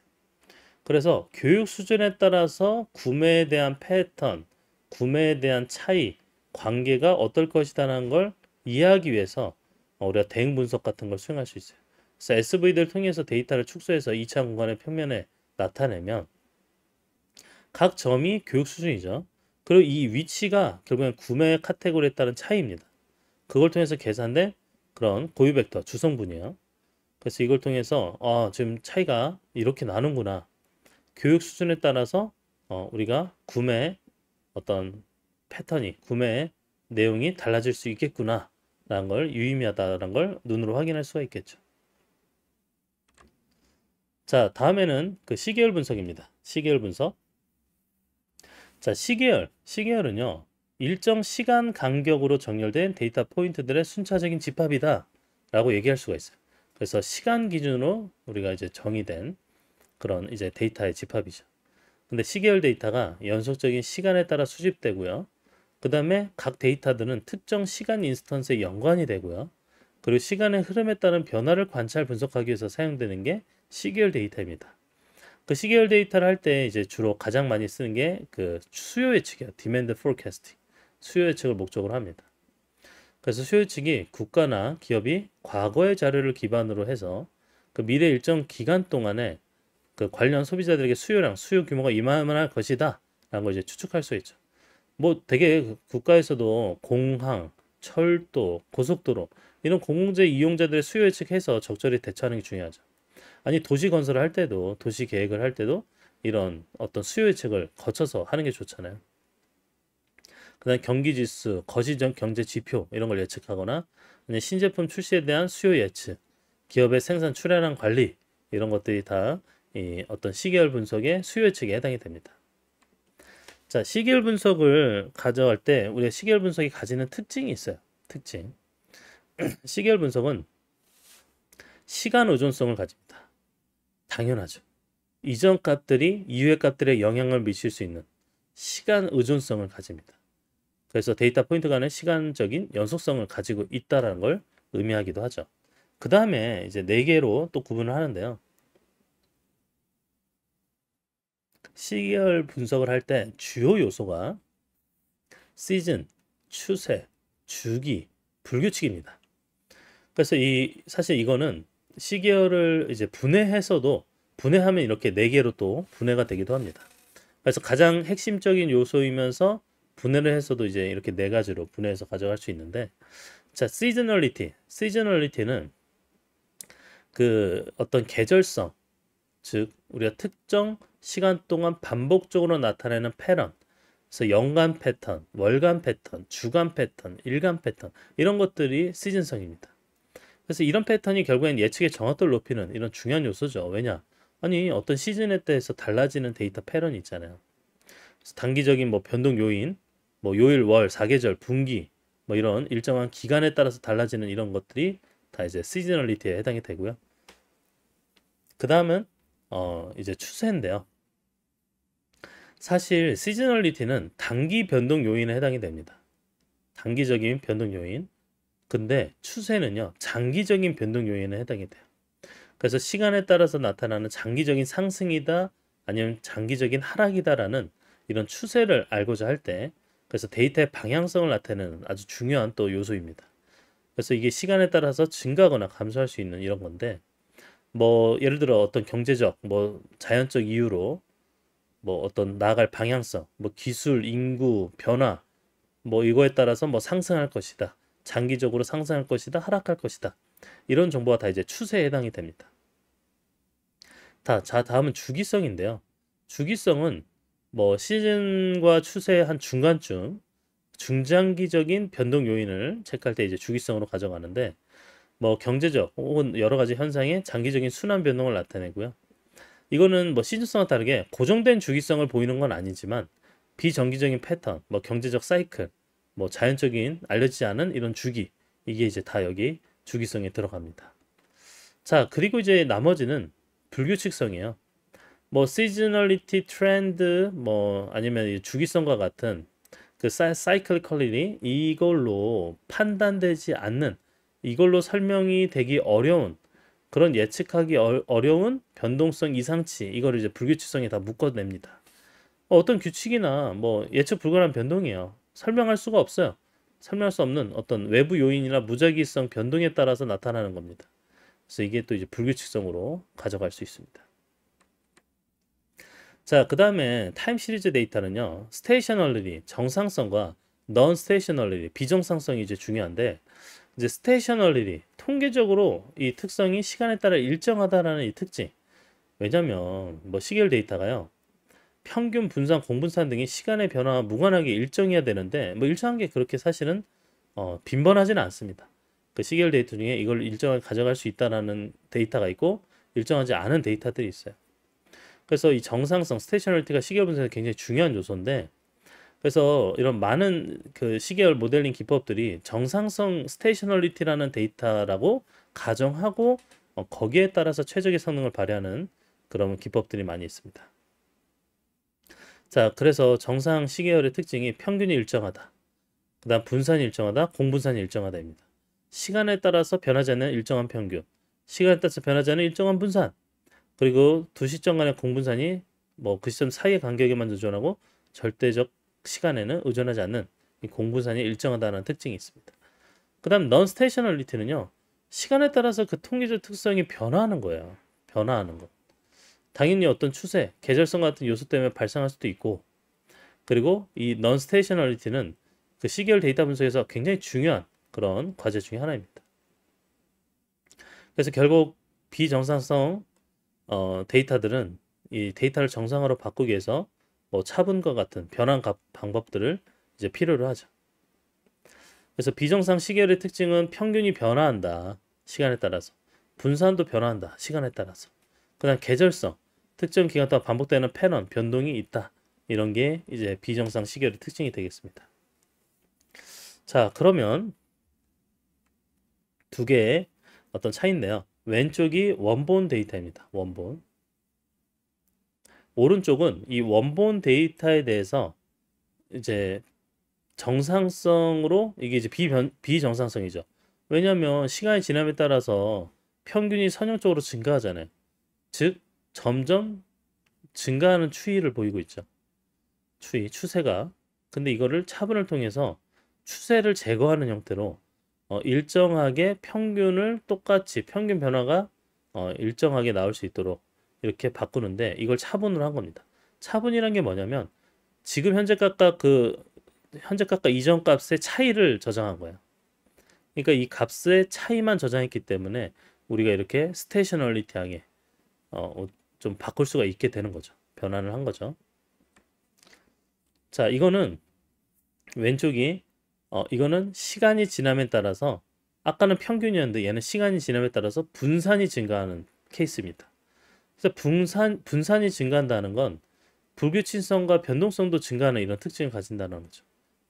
그래서 이걸 또 변환해서 오른쪽처럼 이제 로그 변환한 겁니다. 그래서 분산의 증가를 안정화하게 만들어낸 그런 균등하게 좀 더 균등하게 그래서 분석의 정확도를 높일 수 있는 방법으로 변환한 케이스가 되겠습니다.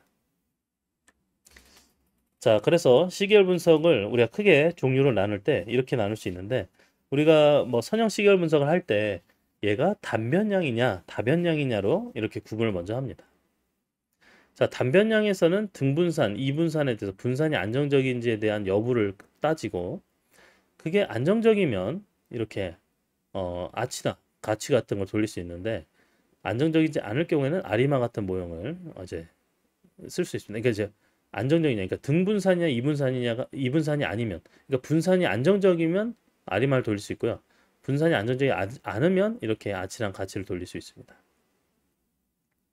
자, 그리고 다변량에 대해서 피드백이 존재하냐, 안 하냐에 따라서 뭐 동적 회귀 모형이 있고요. 그리고 여기 보면 공적분 검정을 해서 그 선형적 결합 존재가 있는지 존재하는지 이거에 따라서 바와 백 모형으로 구분할 수가 있습니다.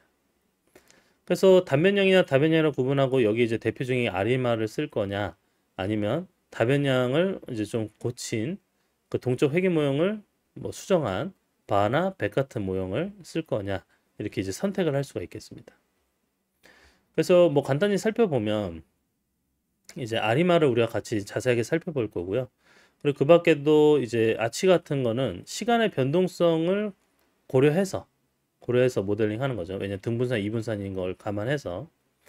그리고 이제 이제 그 이 아치 말고 ARDL 같은 모델 이런 것들도 이제 우리가 똑같이 뭐 좀 이렇게 동적 회귀 고전적인 부분인데요. 다변량에 대해서 좀 할 수 있는 방법인데 이거를 좀 개선한 게 벡터 형태의 오토 레그레션 그 다음에 벡터 에러 컬렉션 이 두 가지로 구분을 할 수가 있습니다.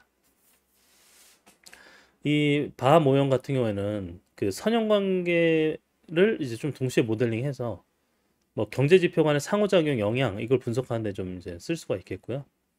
그 다음에 백 모형은 뭐 장기적 균형 관계를 좀 유지하면서 그 시간에 따라서 이 데이터의 어떤 단기적인 동조를 설명하는 그런 방법이 되겠습니다. 그래서 사실 발 모형의 비정상 시계열을 한다고 치면 이제 백 모형이 되겠죠. 자, 이렇게 구분을 크게 나눌 수 있는데요. 그래서 단변량 시계열에 대해서 좀 나누면 크게는 이제 아리마 그리고 이제 지수 평활 모형 이렇게 나눌 수가 있습니다. 아리마는 이제 시즈널리티가 있냐, 넌 시즈널리티 두 개로 나누고요. 그리고 여기에 따라서 이제 받아들이는 이제 그 파라미터 값이 달라지죠. 그 다음에 익스포넨셜한 스무딩 평활 모형은요. 이것도 비계절성, 계절성으로 나눌 수 있습니다. 여기에 따라서 단순 지수 평활이냐, 홀트 선형 추세냐, 브라운 진폭감소 추세냐가 있고요. 계절성에선 단순 계절 모형이냐, 그다음 윈터스 그 가법이냐, 어딕티브인지 아니면 승법이냐 이렇게 구분을 할 수가 있습니다. 자, 그래서 우리가 이제 그 이동 평균법이라는 걸 좀 알고 넘어갈 필요가 있는데요. 무빙 에버리지라고 합니다. 무빙 에버리지. 일정 기간 동안에 데이터 포인트의 평균을 계산하고요. 그래서 전체적인 타임 시리즈 값에 대해서 추세를 부드럽게 하고 잡음을 줄이는 도움이 되는 이동 평균법입니다. 그래서 각각의 평균 값으로 만들어 버려요. 그래서 단기적인 변동성이 평균을 취하다 보니까 제거될 수도 있고, 그다음 좀 크게는 단기적인 변동성도 제거하지만 장기적인 추세를 명확하게 하는 것도 가능합니다. 그래서 또 방법으로는 이동평균, 단순 이동평균이 있고 가중 이동평균, 웨이트를 주는, 그다음 지수, 익스포넨셜하게 이동평균하는 방법이 있습니다. 뭐 단순 이동평균은 말 그대로 이제 평균을 취해요. 그래서 지금 현재 그 t 시점, 현재 시점에서 n 플러스 1까지 n 플러스 1을 그러니까 빼준 거죠. 그 빼준 값까지 그 각각의 값들에 대해서 평균값을 취합니다. 그래서 기본적인 평균값을 계속 취하는 방법이 되겠고, 그다음 가중이동 평균은 최근 데이터가 더 높은 가중치를 부여받자. 왜냐면 우리가 타임 시리즈 시계를 할 때 최근에 있는 것들이 더 이제 최신이니까 좋은 데이터고, 좋다기보다 이제 좀 더 중요한 데이터고요. 그리고 오래된 과거 데이터는 그 중요도를 낮게 주자, 낮은 가중치를 부여하자라는 그런 형태가 되겠습니다. 그래서 이런 거는 최근의 변화가 더 중요할 때, 중요하다 판단될 때 쓸 수 있겠습니다. 그리고 지수 이동 평균은 뭐 WMA 그 가중 이동 평균보다 더 민감하게 최근의 데이터를 변화를 반영합니다. 그래서 최근에 대해서 더 큰 가중치, 지수적으로 가중치가 감소하게끔 이렇게 만드는 걸 EMA라고 합니다. 그래서 여기 보면 알파 값을 조절해서 얼만큼의 값을 이제 가중치로 적용할지, 그래서 이전에 최근 데이터에 얼만큼의 가중치를 부여할지를 정할 수가 있겠습니다. 자, 그리고 지수 평할법인데요. 자, 익스포넨셜 스무딩이에요. 말 그대로 이제 좀 미래의 값을 예측할 때 쓰는 방법 중에 하나인데, 그 가중치를 지수적으로 감소하면서 과거 관측치의 평활화를 진행하는 겁니다. 그래서 가장 최근에 있는 거에 더 큰 가중치, 오래된 거엔 점점 작은 가중치를 익스포넨셜하게 부여를 합니다. 그래서 거슬러 가면 거슬러 갈수록 지수적으로 그 과거의 데이터가 중요도가 떨어질 것이다. 그리고 최근에 값들이 더 많은 가중치를 부여받아야 된다라는 형태로 동작을 하고요. 이것도 단순 지수 평활, 이중 지수 평활, 삼중 지수 평활이 있습니다. 단순 지수 평활은 주로 이제 수준만 존재하고 추세나 계절성은 없는 형태의 데이터에 적합하고요. 이중 지수 평활은 추세가 있는 경우에 그래서 수준과 추세를 별도로 평활하는 방법이 여기에 해당이 됩니다. 그리고 삼중 지수 평활은 이제 홀트 윈터스라고도 하는데 데이터의 추세와 계절성 모두 있는 경우에 사용하고요. 그래서 수준, 레벨, 추세, 트렌드, 그 다음에 계절성, 시저널리티 이 세 가지 요소를 모두 고려해서 그 각 요소를 분리해서 평활화를 수행합니다. 자, 그 다음에 아리마인데요. 아리마는 이제 박스 제킨스 이제 1970년대 타임 시리즈 어널시스라는 굉장히 유명한 그런 부분에서 책에서 이제 제시가 된 모델입니다.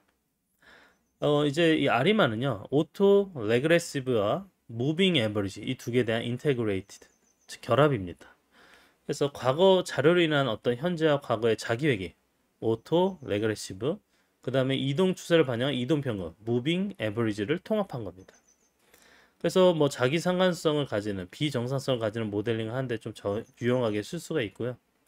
여기에는 이제 아리마는 세 개의 구성 요소, 여기에 오토 레그레시브, 그 다음에 차분에 해당하는, 그 다음에 무빙 에버리지, 이동 평균에 해당하는 것으로 구분할 수가 있습니다. 아리마도 최근 시점의 값을 더 많이 향후 예측에 반영하기 때문에 단기 예측의 신뢰성이 높아요. 그래서 지금도 단기 예측에 많이 사용을 하는데 일반적으로 4에서 6개월 예측하는 게 적합하고요. 그 다음 그 이유가 됐으면 새로운 관측치를 포함해서 모형을 다시 설정, 예측하는 것이 중요합니다. 그 다음에 이 아리마는 돌리려면 적어도 모델을 우리가 설정하려면 최소 50개 이상의 관측값, 표본 크기가 필요합니다. 그러니까 50개 이상은 있어야지만 좀 원활하게 돌릴 수가 있어요. 자, 그리고 이제 아리마에 대해서 설명을 할 때 먼저 AR, 오토 레그레시브부터 설명을 하면, 오토 레그레시브는 이렇게 표현할 수가 있어요. 각각의 그 값들에 대해서 우리가 지금 현재 파이만큼 자기 회귀 연산자, 여기 파이 B 이렇게 돼 있죠. 자기 회귀에 대한 연산자를 여기다가 두고 각각의 모델 파라미터 값에 대해서 시계열 값들을 매핑해서 이 자기 회귀에 대한 연산을 수행합니다. 자, 이게 현재 값이 과거의 여러 값들의 함수로 표현될 수 있다는 중요한 개념이에요. 과거의 여러 값들의 함수로 현재 값이 결정되어 줄 수 있다, 표현될 수 있다라는 중요한 개념이라고. 그러니까 결국엔 여기에 AR을 과거의 값들을 통해서 표현되는 현재 값이잖아요.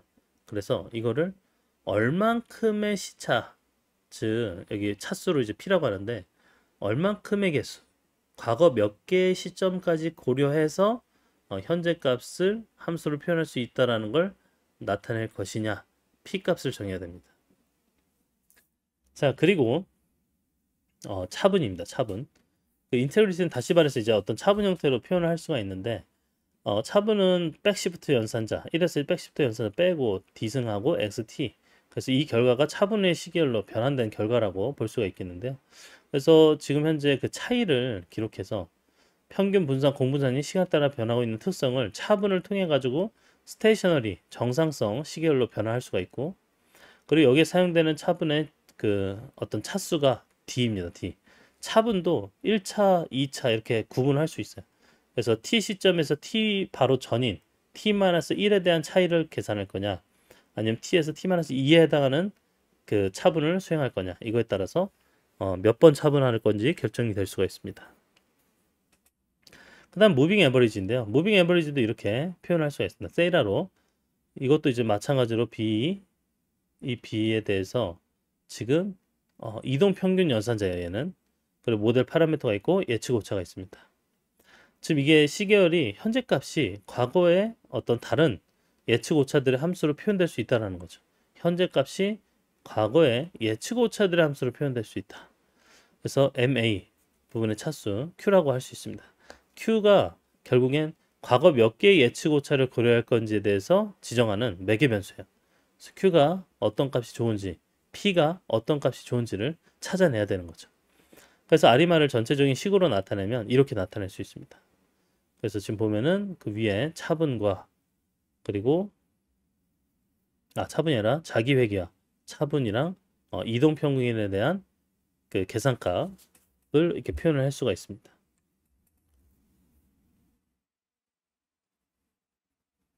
자, 아리마에 대해서 전반적인 분석 단계입니다. 분석 단계 과정. 자, 첫 번째는 데이터가 준비되고요. 프리퍼레이션이에요. 데이터 프리퍼레이션, 데이터 시각화하고 뭐 기초 통계 사용해서 데이터 특성이 어떤지, 뭐 데이터의 추세, 계절성 이상치는 없는지, 그리고 1단계 정상성 검증합니다. 여기에서도 뭐 시각적으로 검증을 하고요. 차분을 해야 될지, 정상성 검증은 이제 단위근 검증이라는 걸 통해서 할 수 있고, 차분을 해야 되는지, 뭐 1차 차분인지 2차 차분인지 이거를 횟수를 저장하고요. 그리고 2단계, 이게 이제 ACF랑 PACF, 이제 오토 코릴레이션에 대한 펑션, 그리고 파셜 오토 코릴레이션에 대한 펑션, 이렇게 구분할 수가 있습니다. 그래서 이때 P랑 Q 값을 식별하는 게 가능하고, 그리고 그거에 따라서 만들어진 모델을 추정합니다. 모델 추정에서는 뭐 최대 우도 추정 혹은 여러 가지 수치를 써서 모델 매개변수를 추정하는 데 쓸 수 있고요. 그리고 모델을 진단합니다. 실제 그 모델의 잔차들 있잖아요. 그 잔차가 적합한 건지 잔차에 대한 레벨을 출력을 해줘요. 자, 그 다음에는 지금 현재 모델이 모형이 만족스러운지 아닌지, 그래서 만족스러우면 이제 모델 선택을 하고 검증을 하고요. 아니면 다시 2단계부터 수행이 됩니다. 그래서 모델 선택 그다음 검증할 때 이제 진단은 뭐 지나갔으니까 진단에 대한 부분은 있는데, 모델이 그래도 좋은 예측을 잘 해줘야 되는데, 이때 뭐 AIC, BIC 이런 정보 기술이 있어요. 그걸 통해서 최적의 아리마를 이제 찾아냅니다, 모델을. 그리고 그걸 가지고 최종 단계 예측을 수행을 하는 거죠. 그래서 단계별로 한번 살펴보면 0단계입니다. 데이터를 준비해야 돼요. 시각화를 합니다. 이거 실제 예제인데요. 시각화를 하고, 그리고 그 기초 통계 데이터를 통해서 특성을 파악합니다. 자, 추세는 이래. 여기 보면 이제 트렌드죠. 추세에 대한 부분, 그 다음에 계절성, 시즈널, 그 다음에 여기에는 이제 이상치, 이런 것들로 분해해서 살펴볼 수가 있습니다. 그래서 실제 국제 항공 여객의 월별 수예요. 그래서 그럼 꾸준히 지금 증가하는 추이에 막 들어가 있죠. 자, 그리고 1단계 정상성 검증을 합니다. 단위근 검증을 수행하는데 어떤 시각적 도구를 해서 통계적으로 검증하는데 정상성 여부예요, 이거는. ADF라는 걸 이제 많이 씁니다. ADF 단위근 검증에. 그래서 ADF 이제 통계값을 계산해 보면 뭐 815369 정도 나오고요. P값은 0.05 이하. 근데 나와야 되는데 정상성이 아닌 0.991880이 나왔습니다. 이건 당연히 정상적이 아니다. 정상성, 스테이셔널리티가 아니다라는 걸 나타내죠. 그리고 여기에 이제 뭐 크리티컬 밸류에다가 계산하면 데이터가 단위근을 가지고 비정상적이다는 걸 알 수 있게 됩니다. 그래서 결국엔 비정상적이 아니니까 우리 RMR 돌릴 때 차분으로 변환을 해줘야 되겠죠. 그래서 정상적 시계열은 시간이 경과해도 평균이 일정해야 되잖아요. 근데 여러분 봐보세요. 평균이 일정한가요? 아니요. 나날이 시간 지날수록 평균이 어떻게 돼? 올라가죠. 그래서 여기에 시간이 지남에 따라서 평균으로 돌아간다라는 그 민 리버팅 하는 특성은 보이지가 않습니다. 그리고 이제 정상적이 아니다, 비정상적이다라고 했을 때 차분을 돌려요. 그래서 디퍼런스 계산을 해보면 t 시점의 관측값과 이전 값의 차이 이거를 다 계산해서 나오면 이렇게 나올 수 있습니다. 그래서 차분을 하게 되면 지금 현재 평균의 어떤 비정상적 자료가 추세가 사라졌죠. 평균 중심으로 수렴되게 되잖아요. 그래서 이런 부분 차분한 결과가 중요하고요. 그리고 여기에 대해서 2단계 모델을 식별합니다. 이때 ACF랑 PACF 펑션 두 개를 돌리는데 나오면은 이제 ACF 그 오토 콜레이션에 대한 펑션, 파셜 오토 콜레이션에 대한 펑션 두 가지에 대해서 플로팅을 합니다. 이렇게 차트를 그려요. 이게 실제 아까 그 비행기 승객 수에 대한 차트입니다. 그래서 RMI에 대해서 모델 돌 때 P랑 Q 값을 식별을 해야 돼요. 여기에 눈으로 봤을 때 P랑 Q가 어떻게 찾냐면 가장 이 0에 가까운 순간, 처음부터 좀 가까웠던 순간, 제일 가까운 순간을 찾아야 됩니다. 자, 이제 대략적으로 한번 찾아보니까 Q 값은 6 아니면 17이 되겠고요. P 값은 5 아니면 17이 되겠습니다. 자, 그러면 이 값을 통해서 RMI 모델을 구성을 하는데요. 그러면 이제 모델 추정을 들어갑니다. 모델이 나온 결과에 따라서 뭐 이제 그 로그 라이클리우드, 최대 우도 혹은 뭐 여러 가지 수치 방법 통해서 뭐 외계 변수 추정을 하고요. 한번 돌려요. 데이터를 적합시켜보고 적합도를 평가받는 거죠. 거기에 나올 수 있는 게 이제 AIC, BIC, 그다음 HQIC 같은 게 있는데 AIC 같은 경우에는 이제 모델의 복잡성과 적합도 함께 고려하고요. 뭐 다 다른 것도 다 똑같이 고려하지만 결국엔 AIC라는 그 값을 작게 만드는 것. 이 값이 작은 게 좋은 모델인 겁니다. 그래서 이게 과적합되는 것도 막을 수 있고요. 효과적이고 샘플 크기가 좀 큰 경우에 좀 적합한 유용한 방법이 되겠습니다. 그 다음에 이제 BIC도 마찬가지로 베이지안 인포메이션인데요.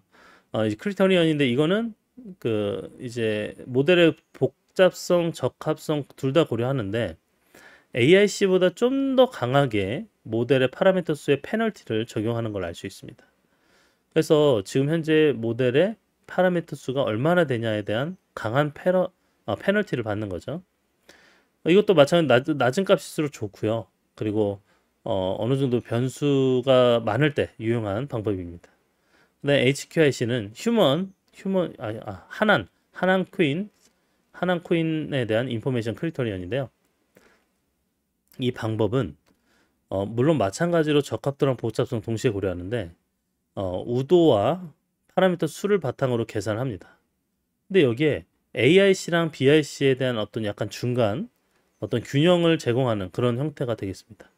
그래서 BIC처럼 뭐 약간 그 N 값도 고려하잖아요. 데이터 포인트의 전체 수도 고려하지만 그 두 번 이렇게 그러니까 여기 보면 똑같이 지금 우도에 대해서 반영하는 거는 똑같은데 여기에 두 번을 반영해서 약간은 밸런스 있는 AIC랑 BIC의 중간쯤에 해당하는 그런 밸런스 있는 그런 좀 수치값을 제공해 주는 걸 알 수 있습니다. 자, 모델 추정 3단계에서 제가 이제 그 P랑 Q 값을 각각 다르게 한 걸 넣어봤습니다. 왜냐? 후보로 보면 Q 값을 6 아니면 17, 아니면 P를 5 아니면 17 이렇게 구분을 할 수가 있는데요. 그래서 뭐 다 할 수도 있지만 다 하는 게 이제 중요하지만 자 여기 예제에선 두 가지 했습니다. 그래서 5랑 17, 5, 1, 17이에요. 여기 1은 이제 그 차분값이죠. 그래서 1차 차분을 썼다는 값이고 5랑 17을 썼어요. 그리고 여기는 17에서 6을 썼습니다.